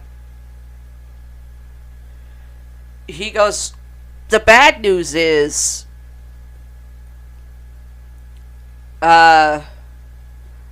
you actually have early signs of double pneumonia. Which is why he broke out into a sweat. and you were feeling it happens. Double pneumonia is kind of tricky at times to catch. You got the early signs of that. And the really other bad news, you were close to carbon monoxide poisoning. In other words, you could have died. And I just looked at the doctor and went, look at me. Do I look like I'm fucking scared of that by any chance? I died, came back once, I could do it again. And say fuck you to everybody else. I went upstairs, don't want me, and downstairs, and hell, Satan don't want me because I'll take fucking over. And the doctor, he looked at Mike, and Mike, he was kind of laughing, but he's like, dude, she's 100% serious. But she's being sarcastic at the same time. And, he gave me something for, a migraine I started getting. He goes, Mike said, how the hell could she get carbon monoxide poisoning? Our apartment's checked every 30 days. He goes, no, it's like almost like carbon fumes from a car. But it wasn't like gas fumes or anything. It was legitimately monoxide fumes from an engine. And just to be on the safe side, they checked him out just in case. He was 100% fine. I did feel a little odd about that. And I walk out. I'm higher than a fucking kite. They got pain medications that they injected to me, on top of giving me pain medications to swallow. And several medications I had to get filled the next day. Pills for nausea, which they only gave me a couple handful. They couldn't really give me a prescription because you don't have really a prescription for nausea. Pain for my back. And on top of that, they noticed with my anxiety and my bipolar depression, I started giving the shakes and having this freaking mood swings. And the fact I threw a 350-pound freaking security guard across the room. He was the reason my back got pulled out of place. Well, I thought I threw him because I did move to push him. But Mike didn't say anything till I got home. He goes, you know he didn't push that security guard, right? I thought I did. He goes, no, that was your brother Alex. He's pissed. I went, I would have seen him. He goes, not in a hospital setting you wouldn't. Not when it's freaking full-blown lights. I go, okay, if that's the case, then how the fuck did you see him? He goes, I actually could see spirits when there's daylight. Or any kind of light. I saw him. And the look on his face did not look right. I went, well, he is in, like, the in-between world, so... And I know why, he's waiting for me. He's like, yeah, that ain't happening. And one thing... You know your brother would kill him, Richie would kill him again. I went, you can't kill something that's already dead. He goes, no, but he knows specific ways on how to get rid of that. You know that. Mm-hmm. I went, yeah, I'd like to see him try. I go, but anyway, I go, I saw him, like, look at something on his phone. And saw, like, you know, a direct message from Richie going, "Oh, you home yet? Where the fuck is she?" I mean, he had just gotten home from work. He's in the living room with Leo. I mean, and Mike FaceTimed him so they could see each other. And he goes, "I had to get her up the stairs, dude. It wasn't easy." He's like, "What, you in your apartment now?" He's like, "No, I'm trying to get her up to the rest of the stairs to the freaking front door." Mm-hmm. She can't see. He's like, "Okay, what is she saying?" She's saying she's seeing 3 steps. Richie, he kind of being a smart ass, but being serious at the same time, he goes, "Tell her to step in the one in the middle." I was going to say something derogatory on that to him, but I just kept my mouth shut. I was going to say something derogatory, but I decided to keep my mouth shut. The next line I was waiting for him to say is, "Well, if she can't see straight, like I know she can't, tell her to do the one in the middle." I was going to get derogatory on that, but I decided to shut the hell up, and I was waiting for the next thing. Is like, "Well, if she can't find the middle, just turn her around, pick her up, put her over your shoulders, and hoist her up the stairs like a sack of meat." I thought about it. I said, "No, that might interact with something else that might be going through her head." I'm going to leave it alone. I was hungry. After getting home, I sat on my 2-person recliner sofa. Mike was able to get had all of Ghost Adventures seasons on his laptop that he paid for. And he goes, "Hey, what do you want for dinner?" And he's starting a season where Zach, Aaron, and Nick are at Hills Bar Dam.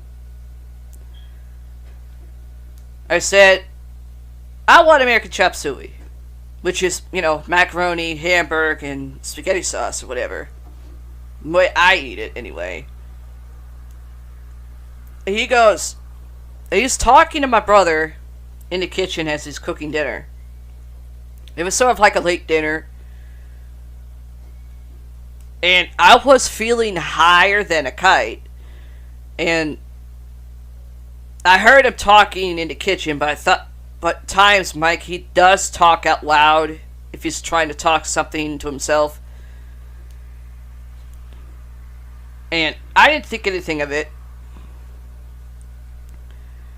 And he's like, "Okay, yeah, she's higher than a kite." She's literally saying word for word in the episode and laughing like a hyena. And Mike told my brother what the doctors said that I had. He's like, "Carbon monoxide poisoning from a car engine? Where the fuck was that? In the back seat?" He goes, "No, it was in a neighbor's trunk," which is weird.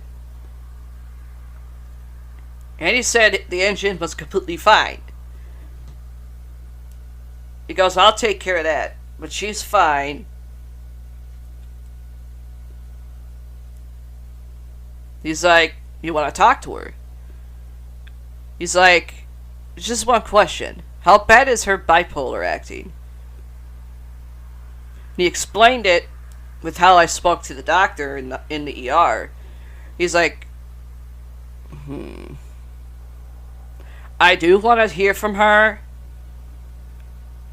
but at the same time, the way her mindset is right now, sounds like she'll mistake me for Alex. He's like, no, she knows the difference between your voices. You may be identical twins, or been identical twins, but she can tell the difference in your voice. He's like, well, my work schedule's so fucking out of whack, it's not even funny. When I get a chance, I'll buzz you. Buzz meaning he'll message him. He hasn't heard from him since then. Work must really be heavy up there. Now, I know cars. I've worked on them in my teen years. And most of the vehicles I worked on, with engines being in the ass of a vehicle, are normally punch buggies or any other type of vehicles that I can't remember off the top of my head that are in the back. Yeah. I know most Lamborghinis have them in the back. But this vehicle here was the weirdest one ever made. The engine's in front with no battery. How the fuck is this car running without a battery? Then I look in the back of the trunk, and where the spare tire is supposed to go is the fucking battery.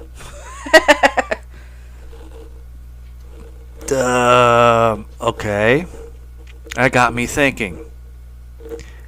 In my teen years, I worked on vehicles. I rebuilt engines. I put them back into a vehicle body. And the battery's always up front. Yeah. If I work on a punch buggy, which is also called a Beetle, I call them punch buggies, oversized roller skates. The engine's is in the back with the battery. Who came up with the idea of a design of a vehicle with just the engine in the front and the battery in the ass of the car? To this day, I still can't figure out or find the information on who came up with that strategy. Oh, let's take the battery out of the front of the car and put it in the ass of the car and leave the engine in front. I'm 40-something years old. 43. Okay. Once in a great while, I'll still work on vehicles by helping somebody out due to the fact if I know the vehicle and certain things. But after seeing that, the engine in front of a vehicle and the battery in the ass of the vehicle, I gave up working on vehicles. Yeah. I quit at that point. Because whenever there is a time down the road from now that we save up enough cash to get whatever vehicle, I'm going to slightly make sure that the battery is in front of the vehicle. With the engine? If we get sold a vehicle that has the engine in front, the battery in the ass, I'm taking it back to wherever we bought the vehicle and I'm going to cram it up that dealership's ass. Because a battery does not belong in the back of a regular fucking car. Unless it's a goddamn punch buggy. Not only that, or a Lamborghini. Not only that, you were about to knock our old neighbor down the set of stairs. Because he was like telling you, oh, the car's fine. She didn't get carbon monoxide from my car. Yeah, carbon monoxide leads into double pneumonia. That's a new one on me. I'm like, excuse me, doc? I know the old saying, doctors are fucking quacks, here's a carrot stick, but how does that happen? How does carbon monoxide turn into double pneumonia? I don't know. And all I get from other doctors is this dumbest look on their faces when you ask them a legitimate question, and 99.9% of the time you think you're going to get a legitimate answer back. Wrong. 99.9% of the times, you're going to get the most stupidest, ridiculous, and dumbest answer ever made. Yeah. To a legitimate question. So if you take that 0.001%, ask a stupid question, then that 99.9% of the time answer is going to be the correct one. A legitimate one. That's why I said in the last show, what fucking time zone or when did this big ball of blue go through a fucking time warp in the universe and the galaxy and everybody just becomes fucking stupid? Yeah. Now you have to do it to fucking vehicles? I mean, you did get a hold of Ruth the next day and explain the monoxide thing. Yeah, that's why now our building has monoxide and Ruth, detectors in it. I think she turned around and told you, come to my office because I want to hear that person physically looking at you. Because I think my line's fucked up. Yeah, that's why, like I said, that's why our building now has carbon monoxide detectors. There's one in the hallway. There's one in our apartment. I think there's more downstairs. Yeah, there is. And I was like, okay. I just don't know anymore. I don't either. Anyway, none of these chart toppers I've heard of. Hard to say I'm sorry. Look away, and if you leave me now. Oh shit. Okay, one of them I know. Huh? I said the first one that you said, I think I know that one.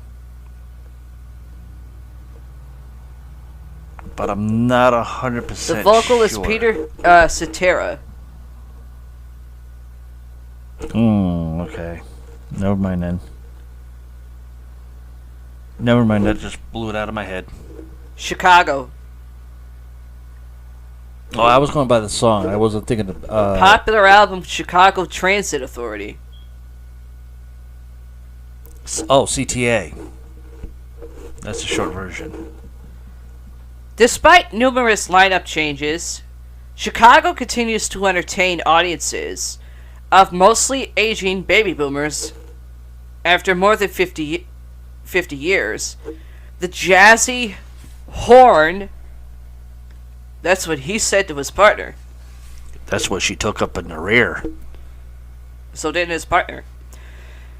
Horn-driven group has been producing platinum albums and singles since their debut as the Chicago Transit Authority in the late 1960s.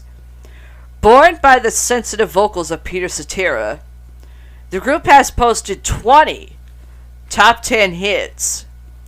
Among them, the chart-topping Hard to Say I'm Sorry, Look Away, and If You Leave Me Now. Okay, I remember hearing that one.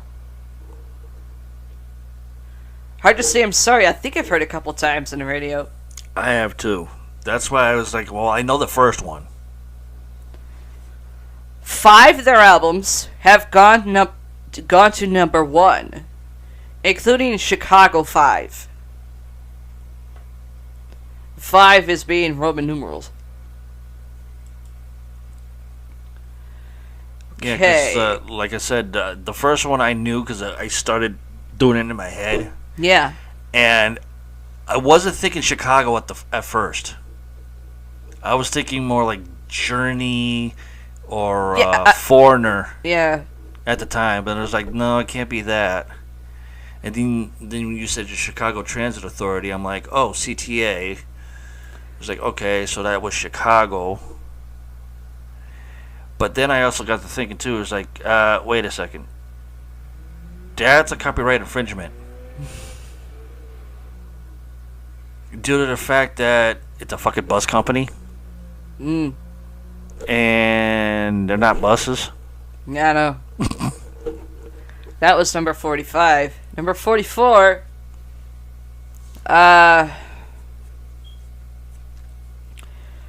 Let's see. 2 top 10 hits, Legs and Sleeping Bag. 7 albums went platinum, including Eliminator. ZZ Top. Yes. Except Sleeping Bag, I've never heard of that one from them. I've heard Legs. Yeah. She's got legs. She knows how to use them. Holy crap, does this chick have legs in the video? I thought that was, thought Limp Bizkit did Legs. No. Oh. No. ZZ Top did Legs. Oh, okay. Which was also granted to Stacy Keibler. Yeah, Because I of know. her legs. That's the only thing she had on her. The Texas Boogie Band, with their signature beards and fur-lined guitars, were an MTV favorite in the 1980s. ZZ Top has had 2 top 10 hits, Legs and of course Sleeping Bag, Like I said, that's the one I've never heard of. both of which reached number 8 on the Billboard Hot 100. 7 of their albums cracked the top 10 of the Billboard 200. 7 went platinum. 7 albums went platinum, including Eliminator, which went platinum 10 times. That'd be like multi-platinum. Yeah. Okay, number 43. Oh, God. Uh-oh.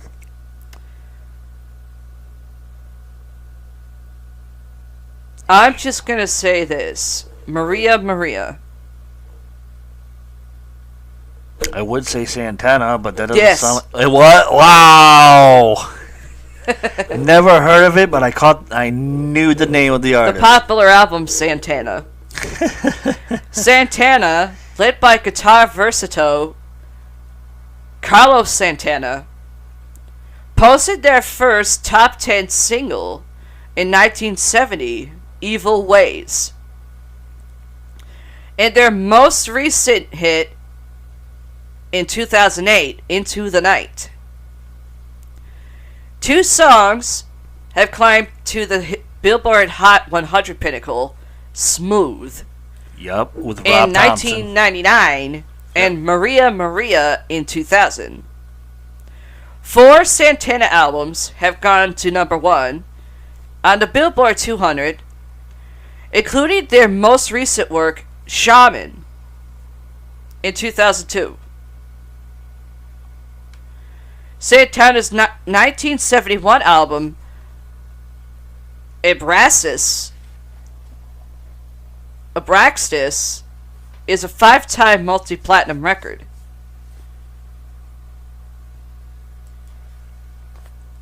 Okay, number 42. I have to give myself real good credit on that one. Yeah. Just because you said Maria, I was like, wait a second. Santana. Not Santino Marella, Santana. I had to go there. And not Tito Santana neither.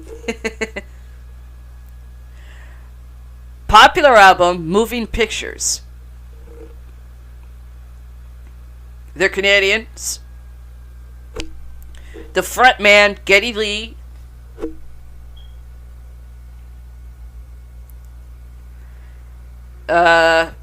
Frontman name is Geddy Lee. Yes. Like the short version of Gettysburg Express, just Getty. Geddy as in Geddy. Oh, Getty. Geddy Lee. Nope, I'm not gonna pull that joke. See, album Moving Pictures gone platinum 4 times. Includes FM favorite Tom Sawyer and Limelight. 12 of the albums cracked the top 10 on the Billboard 200, and 2 Clockwork Angels and Counterpart reached number 2. Neil Peart, the band's lyricist and drummer.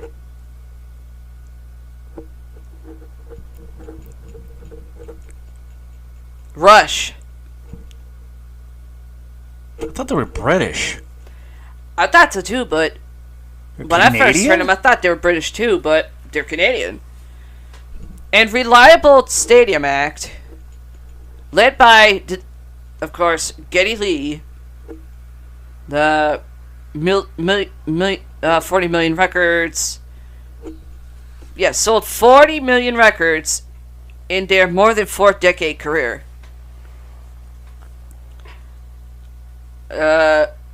Counterpart reached number 2. Neil Peart, lyricist and drummer, a versatile drummer known for his technical proficiency. Proficiency.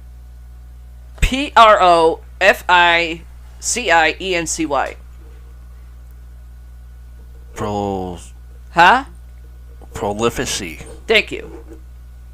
It's a philosophy word. Yeah. And if you know philosophy, that's what most of the words are coming from. But Yeah, if you don't know, sorry guys, words are very hard, and we have, it's been a long time since we've seen these words since school.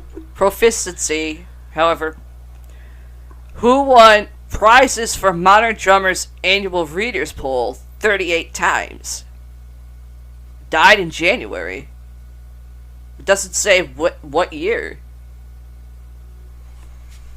Find that out right now. Let's see. See, number 41. Huh? What is it? Geddy? Yeah, Geddy. Last name is I have Lee. to go backwards. Okay. I mean, the drummer's name's Neil Peart. I know that. Okay. Gary Lee Winrib is his last name. Yeah. Born July 29th, 1953, age 67. North York, Toronto, Ontario, Canada is where he was born. But he says he's still alive.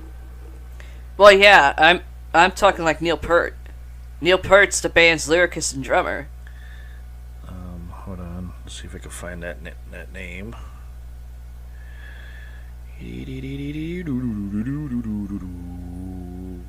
Jesus Christ.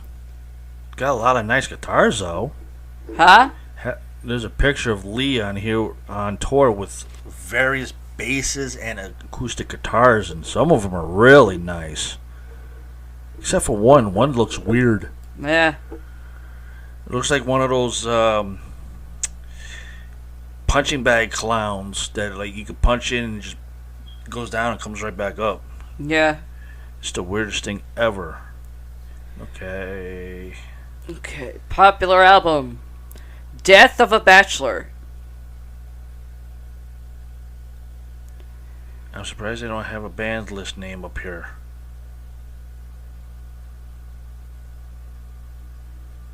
Okay. Bands from Las Vegas. Emo era. Blended indie rock and punk. Now, I love this explanation. With a dollop of psychedelic rock. Dollop is what you think of when you think of whipped cream. Sour cream. No, dollop. Yeah, did that too. Let's see. 5 of the band's albums climbed into the Billboard 200 top 10, with 2 of them, "Death of a Bachelor" and "Pray for the Wicked."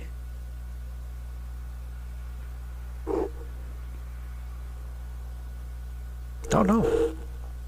Panic at the Disco. Never heard of them. Although I don't listen to emo music anyways. 5 of their albums went platinum. Spotify followers, 9.6 million. Facebook, 6.6 million. Druggies and bots. Okay. Popular album, Zenyatta Mondetta.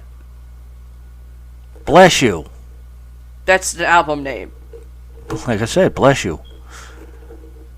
I think you just hurt my brain cell. Okay. Every Little Thing She Does Is Magic. These are hits. Every Little Thing She Does Is Magic. Don't Stand So Close to Me. That's an everyday thing. Chart-topping single, Every Breath You Take.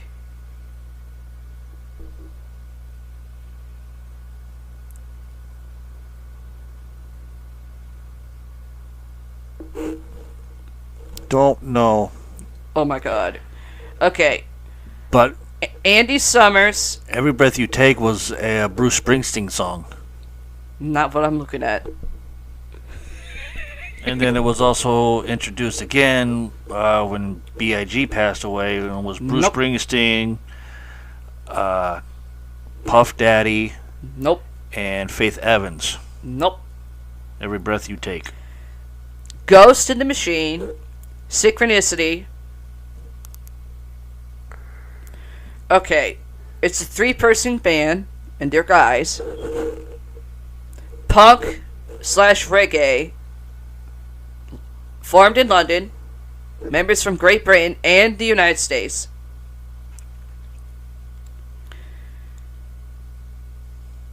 Andy Summers and Stuart Copeland. Sting.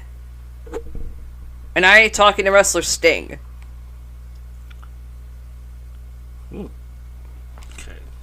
The Police? Yes. Okay.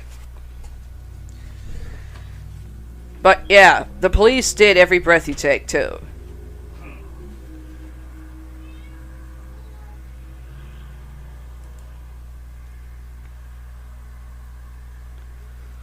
I need to take a sip of it here. Ow. Popular album, Native.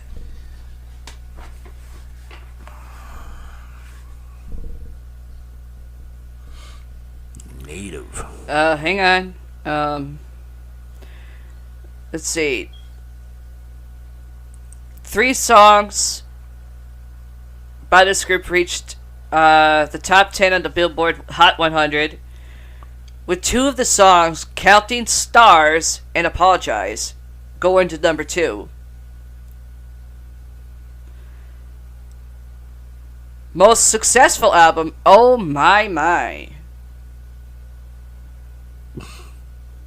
That's not something you want to have for an album title. Unless you're Peter, Paul, and Mary. Went to number 3 on the Billboard 200. And the group is One Republic. Colorado pop rockers, led by songwriter and producer Ryan Tedder, who worked with Adele, Paul McCartney, and Beyonce. Which I actually think Beyonce is a freaking alien. Number 38. Popular album, OK Computer. Come again? Radiohead, OK Computer. Debut album, Pablo Honey. Sounds sticky. It's a British group. Inducted into the Rock Hall of Fame in 2019.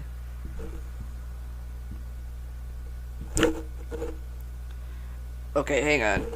Kid A, which I guess is a song in 2000, and In Rainbows in 2008. Got me. In Rainbows once on a pay what you want basis. Okay. The group's Radiohead.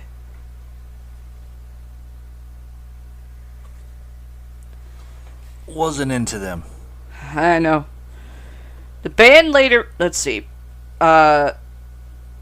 Radiohead first hit the Billboard 200 in 1993. When the group's debut album, Pablo Honey, peaked at number 32, the band later reached the top of the charts with the release of Kid A, 2000 again, and In Rainbows in 2008.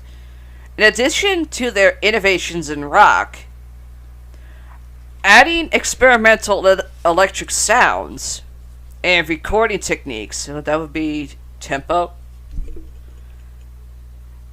Radiohead is credited with changing the music distribution industry by releasing In Rainbows online as a pay-what-you-want basis. The British group was inducted into the Rock Hall of Fame in 2019, so they were inducted 2 years ago. Oh god, I want to throw up now. Popular album, All the Right Reasons.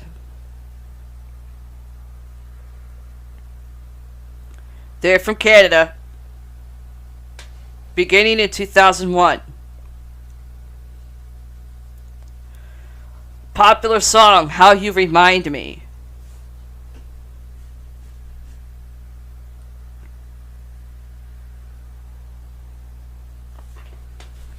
Got nothing. Huh? Got nothing. Okay, okay, he's a band that Tim Dennis doesn't even like. There's a lot that Tim Dennis doesn't like. Okay, he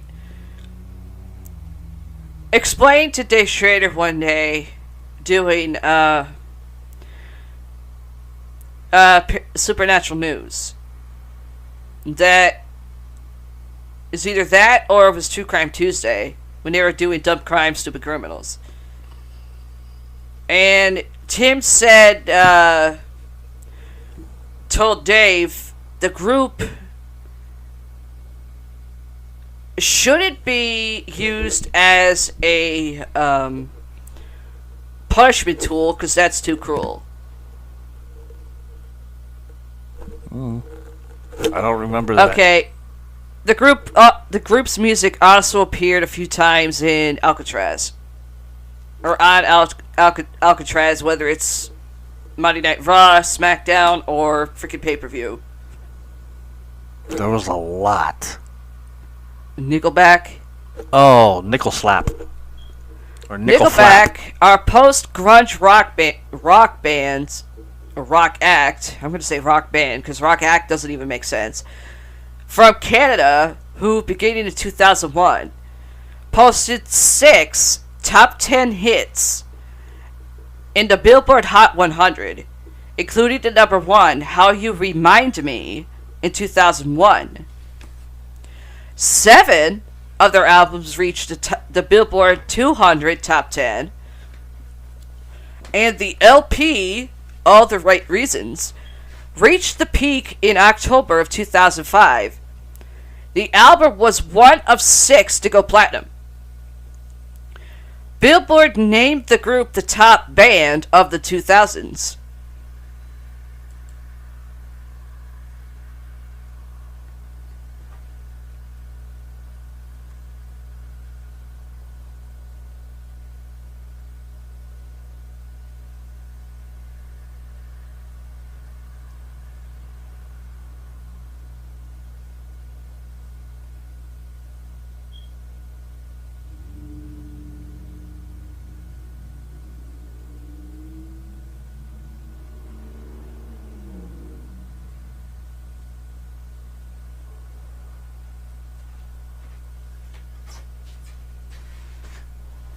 Okay.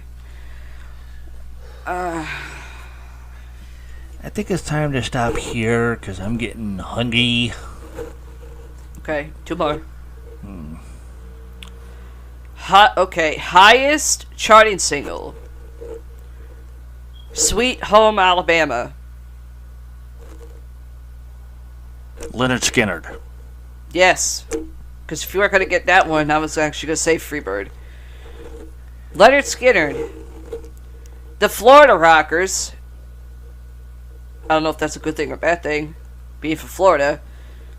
Fused blues rock with a carefree, good old boy attitude to rocket to stardom in the 1970s. Leonard Skinner were boasted by the songwriting talent of Ronnie Van Zant in the early days, but after his tragic death in a plane crash in 1977, the band had to regroup. The band pulled together and became a prolific touring group known for their extended jam sessions with songs such as Freebird, their highest charted single Sweet Home Alabama, a stinging rebuke to Neil Young's Southern Man, went to number 8 on the Billboard Hot 100. 3 of their albums reached the top 10 on the Billboard 200. Did they go platinum or not? Which is a no. Spotify followers, 2.9 million. That should be a bit higher.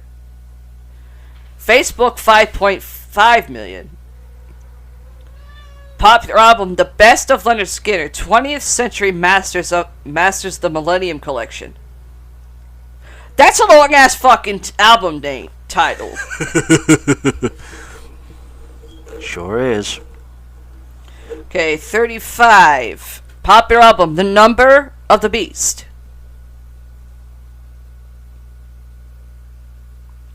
From East London.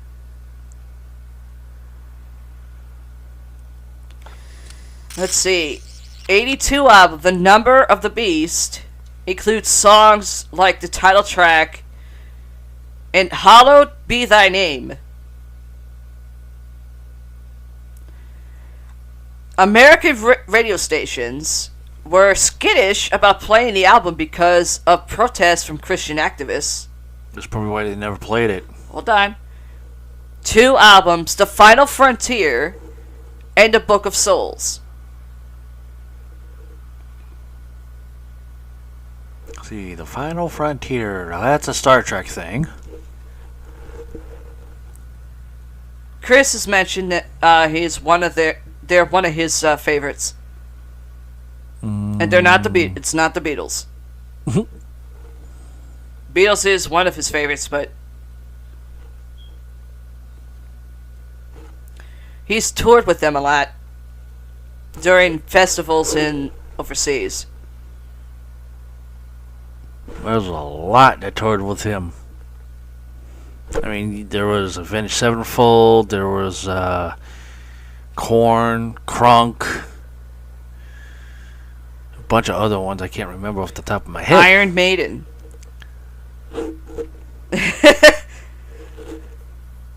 Wait, they're from overseas? Yes. Iron Maiden began its rock and roll life in East London in 1975. Huh. And despite frequent lineup changes... So there's some discrepancies here. Due to the fact that every other report says that Iron Maiden was created in the southern part of California. I don't know. They probably live there now, but they were probably born in East London. I don't know. Despite frequent lineup changes, disruptions due to substance abuse, and controversy surrounding their alleged satanic association, the band was one of the most influential metal acts of the 1980s. 1982 album, The Number of the Beast, including the songs Hallowed Be Thy Name, or one of the songs.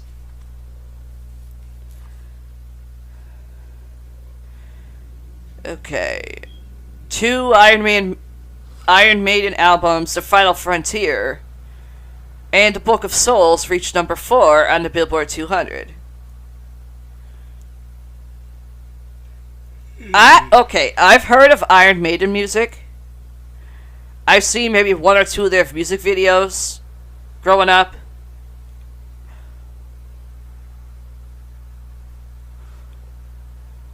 Understandable, some people that are Sunday goers, but they don't practice what they preach.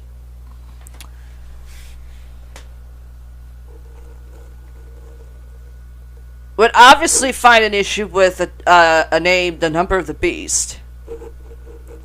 Doesn't mean it's anything associated with it. With what people think the Number of the Beast is. Their music is not anyway satanic, or is it association with satanic.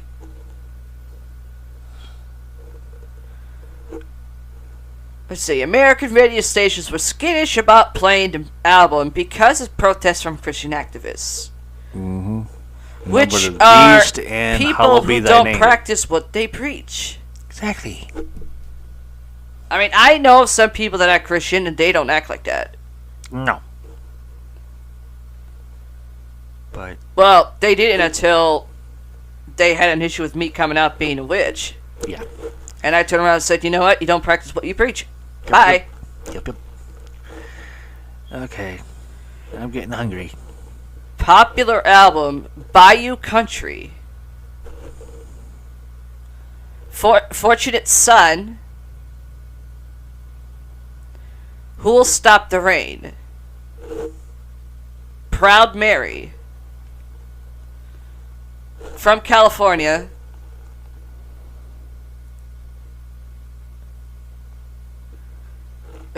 Inducted into the Rock and Roll Hall of Fame in 1993.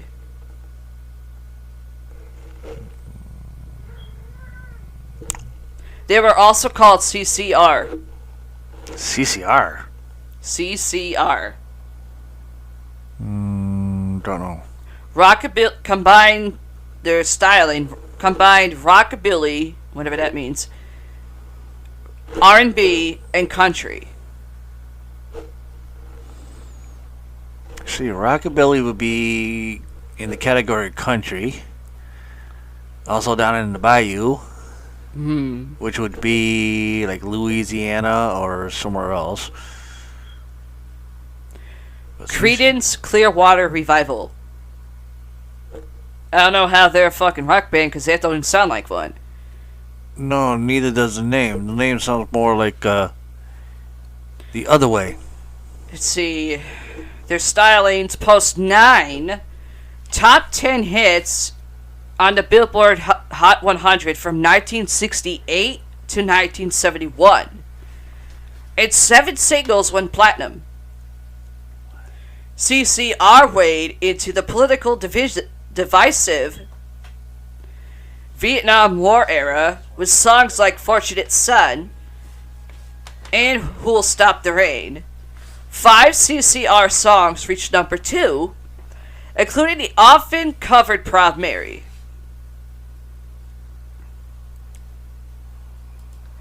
Let's see. Okay, we end with this one.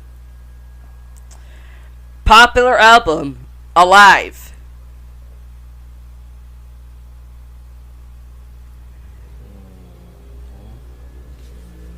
Okay. Group had 9 top 10 albums, including Sonic Boom, which went to number 2 in 2009. Members of the band are on the End of the Road farewell tour that concludes July 17, 2001, this year, in New York City. 2001? Okay, the members. Original members. That was like 15 years ago. Hold on. Original members. Peter Criss. Ace Frehley. Paul Stanley. Kiss. Yes. Yeah, I was about to say Gene Simmons. Yeah. Kiss. Captivated fans with their flamboyant makeup and costumes outrageous shows that included smoke bombs and fist-pounding rock, Kiss hit the road in 1975 and built a fan base with its many touring dates. The group has 9 top 10 albums, including Sonic Boom, came out in 2009, number 2. You know, I've been hearing on and off, like the band's on, but they're going to do a farewell tour. I mean, didn't they already do a farewell tour before? I don't remember. But I know they're not touring anymore. Because Gene Simmons is doing other things. Huh? Gene Simmons is doing other things, I know that. Paul Stanley, I don't know what he's doing, but I know he's been in talk with Chris a lot. Huh? Paul Stanley. I know he's been in talks with Chris a lot. Oh, yeah. The other two, I don't know what they're doing. I don't know if they're still alive or if they're in a retirement home or what, but I don't know. But I think most of their songs that I ended up liking was Lick It Up. Yeah. Let's Put the X in Sex. And Beth. Okay. Okay, we'll stop there. Yeah, that's going to do it for us. We'll be back with probably episode 24 to try to finish this up. We got, it might take a little time for episode 23 to come out. We're going to be a little bit busy this weekend. Yeah, definitely. We're going to be busy for the next several days. So, this drops. Those who are on a Facebook YouTube page or YouTube channel for this podcast, it'll probably be out either Tuesday or Wednesday the latest, If so. or if not Thursday the latest. It takes Paramike about Practically an entire goddamn a day to like edit it, then or I should say half a day to edit it, and about a day and a half or so for it to fully be done, so he can upload it to Anchor FM, Spotify. Well, no, all I have to do is just put it on Anchor FM and it goes to our other podcast distributes. Okay. That does it automatically through Anchor. And then I have to wait a bit, and then I would have to wait for our RSS feed to come out so I can grab the link to it, which is in an MP3 form, to put on their website. Then I have to do that, and then I have to make sure all the codings are correct, and I have to put it up online through gearhost.com, which our website's located at. And then for YouTube, it takes a lot longer process due to the fact that I have to make it into a video, and that's more process than editing a podcast show recording from the software that I have just to get it out to you guys. So video will take a lot longer, and if you heard that sneeze, it's one of my cats in the background. But doing a video, it takes a lot longer due to the fact that I have multiple things to do and I only have one computer to do it on. But, you know, try to do it on multiple computers of different things. It's tough. So, that'll do it for me, Paramike, here at Everything Paranormal Podcast Show 2021. And in the dark dungeon of the paranormal world, universe, galaxy, and I don't give a fuck about your movies, the Dark Goddess herself and the Queen of Darkness of Children, Paralore. we say bye-bye. Bye. Oh, no laugh. Huh? No laugh. Hot.